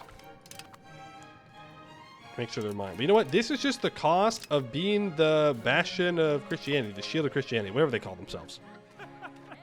Divine revelations.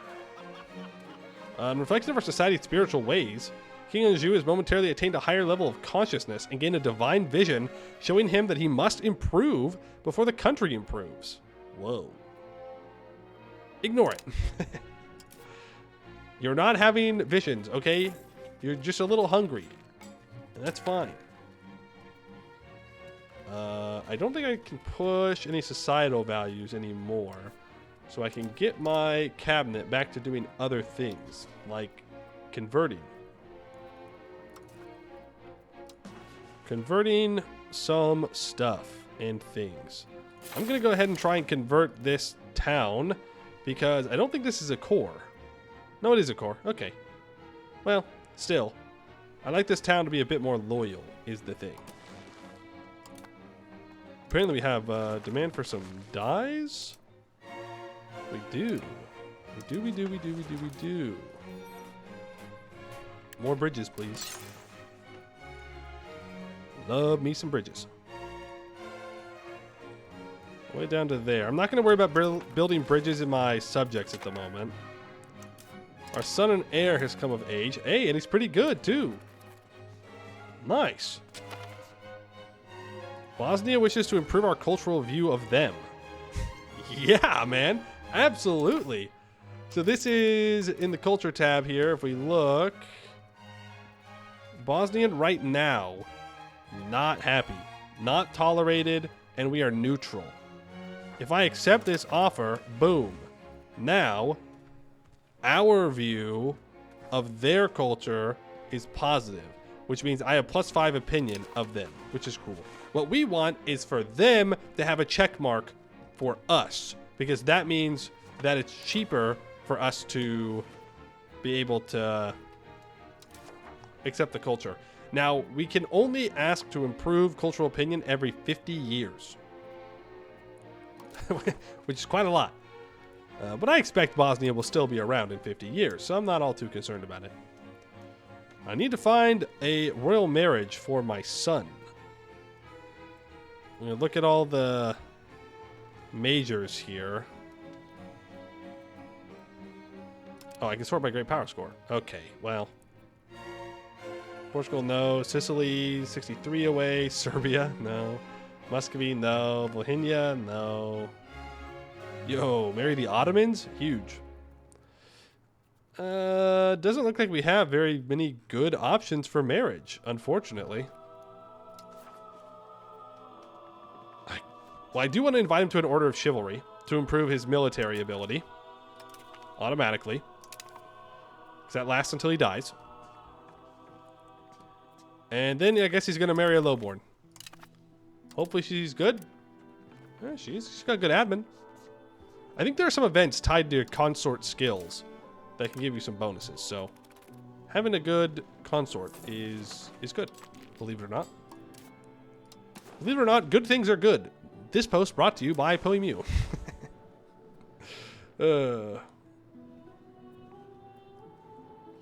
just need to get it with other vassals. Oh, that reminds me.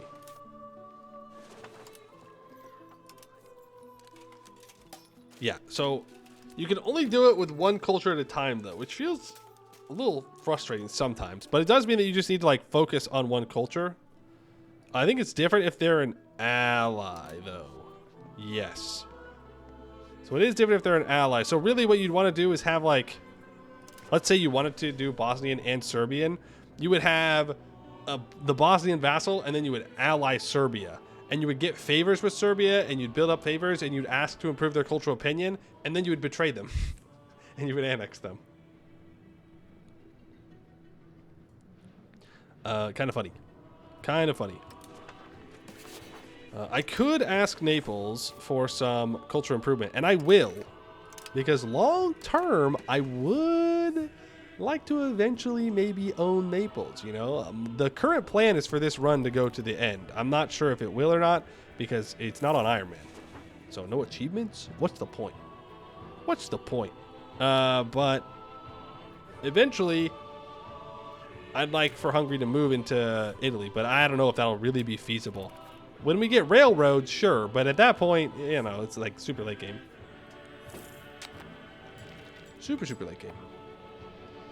But we'll see. We'll see. We need to keep building stone. Rock and stone, you know how it goes. I want to build those up there. Iron, let's go ahead and build that.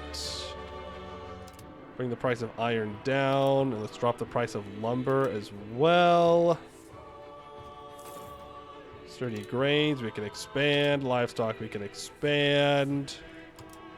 Beeswax? Yeah, we can expand beeswax too. Beeswax is technically a food RGO. But it gives 2.5, so it's like a fake food RGO. It's not real. I build it so that way my marketplaces have beeswax. We've annexed one of our vassals. Every subject loses 50 opinion of me, and every neighboring country loses 30. But that will burn off. Not that we can use this land well, but it was already in provinces that I had controlled, and so I thought it'd be better if we just had it. Hungary into HRE formation when? I don't know how easy it would be to make that happen. I know what I can do right now, though. We can request a cardinal seat. And I'll put it in Buda, in my capital, which currently has a population capacity of 474,000, by the way. Right, we will get a cardinal, and now we can be involved in Pope things. Of course, there's a schism right now, so I'm not sure how involved I can really be, but it works. 0.25 army morale, very nice. Very nice. Buddha, I'd like you to get another marketplace. And how's that fine cloth doing? Very much like to know. Our wool is a bit expensive in our market, as are dyes. But that's not really the problem. The problem is that people are importing it. What we could do is temporarily embargo them. So like Florence is, well, I say that, but now that I think about it, maybe it's not the burghers that have been giving me all of this institution. It might be people importing into my market.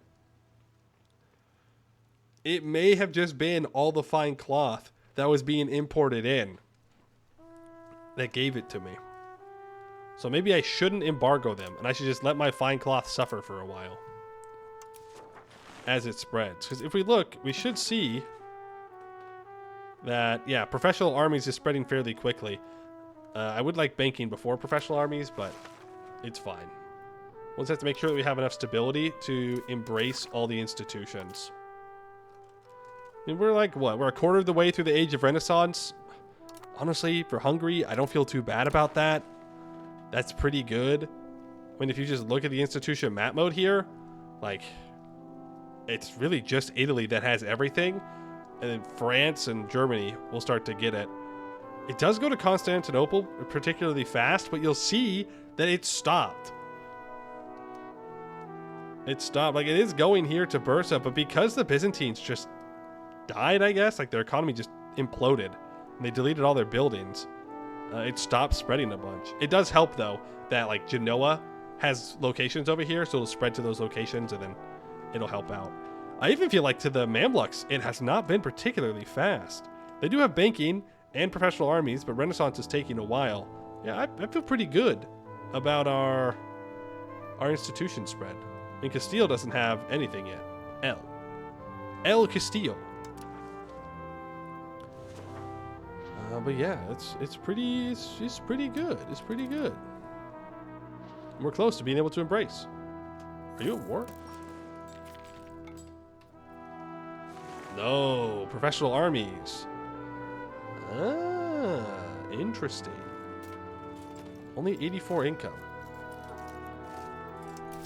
Imagine being poor. Couldn't be me. Couldn't be me. Oh, cat member died. That's unfortunate. Well, let's put the crown prince in there. Get even more crown power. 41% crown power? 1368? Feels pretty good. That feels pretty good. Lots and lots of crown power. Okay, Buddha, I would like to build... I need to build paper. Yeah, I need more dyes. I need more paper. And I need more lumber. So let's max out paper in Buddha. Don't worry about people needing to demand it. There will be plenty of demand for paper. So let's max out paper demand. And I really need to decide where I'm gonna build up lumber. This is a pretty good spot. Oh, you've already maxed out on it. Okay. I've got no money. That's what it is. I'm poor. I'm poor again. Constantinople starts as silk. It does. It does. Unfortunately for them, they obliterated their capital. Or somebody obliterated it. Cessation of church functions. Ooh. Ooh. I do like money. I don't love the idea of losing 20% clergy loyalty, though. And I like the idea more of gaining 7 stability. Because to embrace institutions costs money and stability. So because that we are getting somewhat close-ish to being able to embrace institutions, I do want plenty of stab. I need to build up libraries in all urban locations. And I think it's time to upgrade our first town. And I would like to do it here. Oh, I don't know if I can. No, I think we're fine. I think we're fine. Man, we got obliterated by the Black Death. We really did. The whole world did, but I'm definitely feeling it. And I even did all the stuff and things. What are you gonna do? What are you gonna do? Okay, I want to upgrade this to a town. The reason is, and we won't see this until the next stream, most likely, is I want to start building lots of masonry because I want to build a lot of granaries. Because granaries store food, and stored food gives more pop growth. And I want that. I'd like to max out some of these rural locations and then start building market villages in them. Because market villages also have stored food. It does give peasant power, though. I don't know. I do want to build market villages. If we're going for having peasants and having laborers and taxing them, it makes sense to have less towns and more villages. But I still want at least one town in every province. Doesn't prosperity also give pop growth? Yeah, but I can't do much about that. It just kind of does its thing. The world doesn't really struggle for prosperity. It'll grow. But fun fact, we do struggle for prosperity up here in the north because there'll be weather fronts that come in from the east and they'll cut across the north of Hungary. So oftentimes we won't have 100% prosperity up here because there'll be wind damage from storms, which is kind of cool. How is France doing? Are they winning 100 Years' War? France should be. England was in a noble rebellion for, I don't know, 20 years. But France just did not capitalize. I don't know why. They had it. They had it all. They just decided they didn't want it that badly, apparently. Okay, if I want to build masonry, it's best to build it in stone provinces, so I can get the production efficiency. I gotta be careful with... Here, I'll build it here. Yeah, see, we're building lumber there. And I want to make sure that I can max this stone out. So that's 6. I can get 4 more for now, so I can build safely. Yeah, I can build these 3 masonries. That's fine. It'll take a while for all of that to fill out from pop promotion, but it is what it is. Is what it is. Did I have stone anywhere else? Yes, up here. Build stone there, and I'll build stone here. So that way we can start to work with that. Pest, why don't you go ahead and start building out your granaries? Same thing with you. And I guess we can do a little thing on how pop growth works with these granaries. So the way that it works is pop growth from granaries depends on how much province stockpiled food there is. And you can get pop growth for 120 months worth of food stored in a province, which means that obviously the more pops there are in a province, the more food you need stored in total, right? If you want the full 10 years worth of food stored bonus, then that's what you need to do. In this case, we only have 15 months of food stored in the pest province. So we only get 0.03%. And we could get up to like 0.1% or something. Keep in mind that pop growth in a rural location, so we can go right here, is at base 0.1. So rural locations are better at pop growth percentage, flat percentage. But obviously, your urban provinces are more likely to have higher pop concentrations because you have, most of the time, more jobs there, right? We're going to try and not do that. We're going to try and make sure that we can have a lot of people everywhere, and we can just like build those up over time. So we'll see how that goes. Prosperity gets it cheap food, gets it available free land as well, and then large food storage in the province. But that's why I like to try to have every province to have at least one town, or really one city preferably. And then in that town or city, you max out the amount of granaries that you can build. So that way you can try and increase the pop growth in your rural locations from the one urban location. That makes sense? That's usually how I like to go about it. I like to think about it. Because we have lots of land, and I want lots of pops. Specifically, I want lots of peasants, right? And so the best way for me to do that is to make sure I'm growing pops now. But if you try and invest into that too early, I find that it kind of sucks because it increases the price of your masonry. And I don't really want masonry to be too high because it makes it super expensive to build anything else. But once I get to about 100 ducats of pure income, then I start switching into, okay, I've built up my initial economy. Now I'm going to set up my infrastructure. I'm going to hit my desk. I'm going to set up my pop growth stuff. So that way, in the long term, I can be stronger. Then I can go back to scaling the economy super, super fast. Massive counter pops and RGOs all over. Yes, the plan would be well, you should always max out your RGOs over time. But I would like to have so many pops that I can then build farm markets or farm, what are they called? Farm villages and market villages and forest villages and all that. And we just put pops to work to increase tax base from peasants. And I can tax the peasants a whole bunch. That's the idea. Another tech, army morale, recovery speed. Very nice. Let's have a parliament. Army exercises. Promote member of the burghers.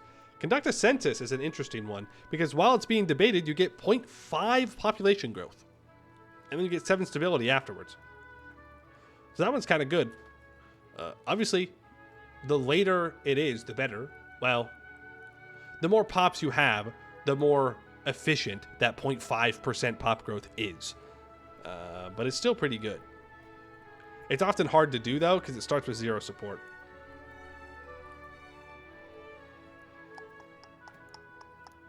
Lose 5 liberty desire. More subject income. More loyalty of subjects as time goes on. You know, I don't hate the idea of trying for the census here. Address local assembly complaints. So what this is talking about is bad buildings. All right. Local assemblies are built by the peasant estate and they give plus 100% local peasant power. We don't like that. We don't like the peasants having power when they're not giving me anything. That just means I can tax them less. No, no, no. Very bad. You can go through and remove them individually, and it lowers like 1% loyalty for every building you remove. Or you can do it through the parliament. They lose 10%. They lose the 2. The nobility and the burghers are upset about it, but it does give us some progress towards completing this parliament. So we're going to go ahead and do that. I could adopt some humanist ideas, or I can lessen levy obligations from the clergy. I don't think I get that many levies from the clergy anyways. I don't know where I could check that. But I don't plan on doing any big war soon, so I'll go ahead and I'll lower those levies, and then I kind of think we just hope to get lucky. We get lucky and we get 2 support parliament events. And worst comes to worst, we can always support communal values. I'm definitely not going to contain banking. That's a terrible idea. It keeps telling me there's a problem. I need to hover over that and figure out which province is losing food. Peasant power? It's treason then. Exactly. You get it. You get it. How dare these peasants do anything except pay me? All right, here's a new town in Nograd. How do I approach a new town? Number 1, you build a temple. That's the correct answer. Objectively correct answer. Temples give 5% max control. So you click that because it just gives you 5 control in a location. Then I usually like to build, we have to wait a month so some burgers show up. I like to build max marketplaces and then max granaries. And then whatever else I need to build there. Like if I'm building it for a specific building, then I do that. Life in Buddha. That's unfortunate. That's like 2 months of income. I'll pay it. My greed. My greed. I'll also usually throw in a library as well. But I'll build a library somewhere else for right now. So I'll build a bunch of marketplaces. And then I'll build a bunch of granaries. And then I want to make sure that we can get our libraries out and about. What war have I been called into? Northern Dalmatia. Is this just a rebellion? Probably is. I don't need to raise my troops for that. They've got it. Diplomatic liberties law in the Hungarian Union. So we do want to do this one. And I love vote organized diplomats. Diplomat capacity and maximum diplomats and 0.1 monthly diplomats is just so very nice to have. Again, I don't really care about unifying. I just want to get all the benefits of being in a union. Though that minus 40 reasons to marry is pretty bad. Is pretty bad. But not really. It just means that I need to dedicate myself to improving relations with certain people so I can royal marry them. All in all, mostly just me complaining. Mostly just me complaining, and we can make it work. I'm going to adopt humanist ideas, and I'm going to pass this parliament. It's going to be great. It's going to be wonderful. Bad actors. We're currently the target of some nefarious activity. We should try to use counter-espionage to root it out. Huh? I haven't interacted with this before. Interesting. Do I need to guess which one, the person who did it? Which one of my sons did they corrupt? I blame the bastard. I think that's a very valid person to go after. Okay? I don't know why my heir would do that. I got 3K hours at EU4, don't understand anything. Of EU5, that's valid. That's valid. I mean, there's a lot that I'm not explaining just because, well, we still wouldn't be unpaused if I tried to explain everything today. It's, you know, it's a lot of time, a lot of talking with other people that have been playing the game to understand this, but I think that's great. I think it's a lot of fun. Why does your income vary so much? It goes between 170. Most likely it's trade. Trade income can change if it like reroutes trade. In this case though, it's lowering because I'm paying for cost of court. So whenever my legitimacy goes below 100, the cost of court increases as it then costs more to get up to its max. And then when we hit 100, which we can just sit here, it's just a couple of months, then we'll see it probably tick back up over 100.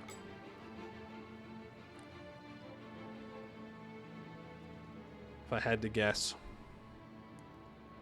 If I had to guess, that'll be what'll happen.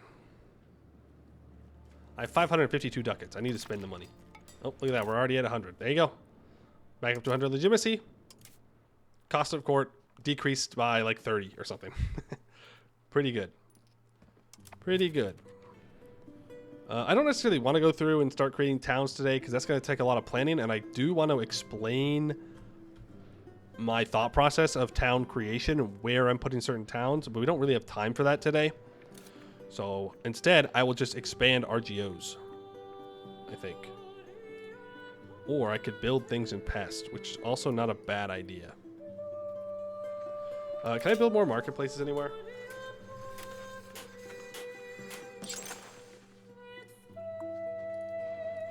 Yeah. These are all maxed out. Okay. I don't really care about investing into marketplaces in my subjects. That's not really my priority. I do want a library being built. Okay, apparently we're building one here. That's fine. Hopefully it'll be done in time.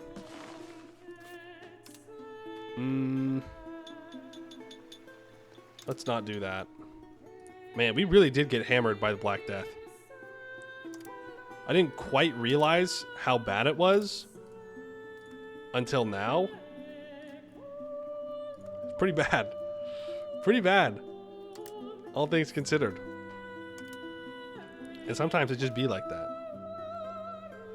Sometimes you win, sometimes the Black Death gets you.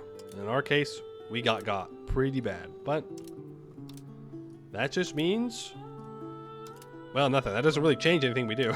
Like, we just gotta keep going. You know, I'm like, what do we want me to do about it? Complain that the Black Death killed us or killed more people than I thought it would? Like, okay, I guess. But sitting around and complaining about it ain't gonna change anything. Maybe we can encourage people to have more kids by building granaries, I guess. It's the way to do it. How many people does Hungary start with? 4 million. Give or take. We did lose about 1 million when we released Transylvania as a vassal. And then we lost another 1.2-ish million from the Black Death. Ooh, thanks, nobles, for the money. I like money. Money is very good. I'm gonna go here and here. Go around that lake a bit more. We'll build a road to there. Still not enough roads into this region. If we look at our control map mode, that'll be pretty obvious. I did see somebody ask when we get tier 2 roads. I believe tier 2 roads are Age of Discovery. Yeah. Paved roads are in the Age of Discovery, so we still have a while before we'll get there. That'll show up in 1442. Is when the age will unlock, not when you can get the roads. It really hasn't been that long since the plague. No, it's been not even 30 years yet. As I said, it'll take about 100 years for our population to recover to where it was pre-Black Death. And if we play our cards right and we get these towns built up and granaries built up, we might be able to make it a little bit faster, but not significantly faster. I will say, from a diplomatic standpoint, we're in a pretty good spot. A really good spot. Like, we have a lot of vassals, and they're very loyal, and I'm not spending that much on diplomatic spending. So, I mean, we could even consider, as crazy as this might be, subjugating the rest of Wallachia and moving down into Bulgaria and starting to take things as well. Uh-oh. Uh-oh. Well, good news, folks. We're not going to have to worry about the Ottomans for a while. They are super dead. It's not even close. They are super, super, super dead. The Mamluks are going to roll over them. I mean, looking here, we might actually be able to beat the Mamluks right now, but only in a defensive war. I don't think we have any offensive capabilities of actually projecting any kind of power. But I think we could probably take them. Don't get me wrong, we would lose an insane amount of pops, and it would not be worth it in the slightest. But if you get a death war declared on you like the Ottomans, you don't really have a choice, do you? There's army initiative. Any chance that we can embrace this soon? No, it's still spreading from Buda. Boo. Well, it's spreading from pest, actually.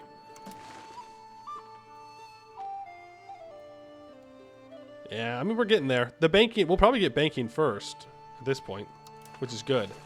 I would rather get banking first. There's more that we can do there. I'm not too concerned about getting a professional army. But banking has good stuff. It's got counting houses, which gives more crown power. It has bureaucracy, which is more centralization and cheaper or faster road building time. It has rag paper, which allows us to create a lot more paper. That's not really a problem for us right now, but it is nice. It has entrepots, which gives market attraction. Trade capacity to owner, very good. Pound lot canals for our cities. We only have one right now, but good. Max literacy, super nice. Encourage urbanization for local pop promotion speed plus 50. I think this is good. I know that some people don't like it, but I think that encourage urbanization is actually kind of good. You just have to use it the way it's intended, right? You overbuild a location or like a province, and then you put that there, and you let it tick up really quickly. I think it'll also be very good for us, since we're not going to have a lot of pop promotion speed in this run. Then I wanted to look at possibly changing out of autocracy. Because when we entered this age, we did unlock more things here. Like royal decree would be kind of nice. But again, we're about to embrace a bunch of institutions, so losing stability is not that great of an idea for us. I don't care about any of this naval stuff. Not one single bit. Don't care about medicament outputs. I don't care about supply limit. Inquisition law, kind of nice. People control just gives 1% estate satisfaction. 10% pop conversion speed. It is kind of good.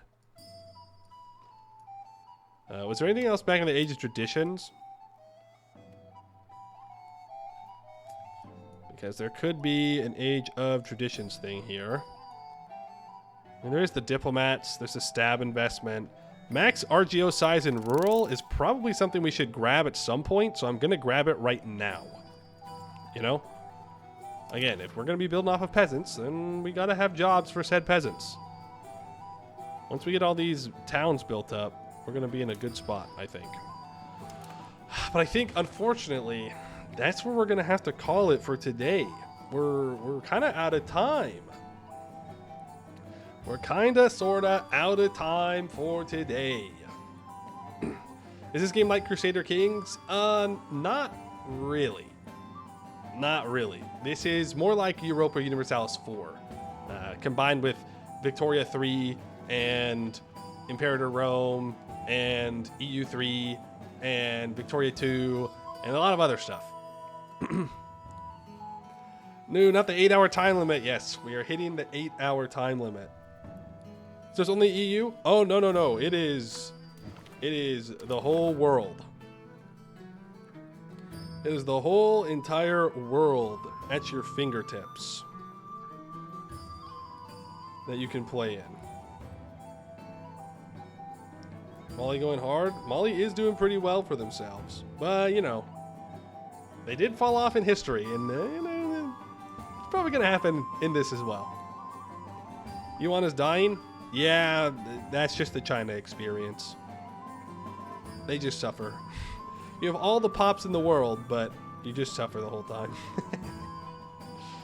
Alrighty, well, I think we can do a raid, maybe. We'll see if anybody else is playing EU5 right now. I think there is, if I recall. Somebody that's out there still streaming it. And we definitely want to do the raid. Ming is gone. Ming is super dead. Rippy dippy Ming. So the next EU5 stream is going to be November 2nd. So not tomorrow, but the day after. All right? And we'll just continue with this Hungary run, and we'll start diving more into mechanics and kind of how I'm approaching the game and what I'm thinking of when I'm doing them, instead of just, you know, having like the big overview stuff as well. There will be a stream tomorrow. We need to finish up an EU4 Ambinar run, but that'll just be a regular time. Okay, let's see here. Yes, Cleo is live right now, playing as Venice, I believe, which is very different from Hungary, because that's very much more trade focused and urban focused, while we are kind of the complete opposite and focusing on getting those peasants to pay us a lot of money. All right.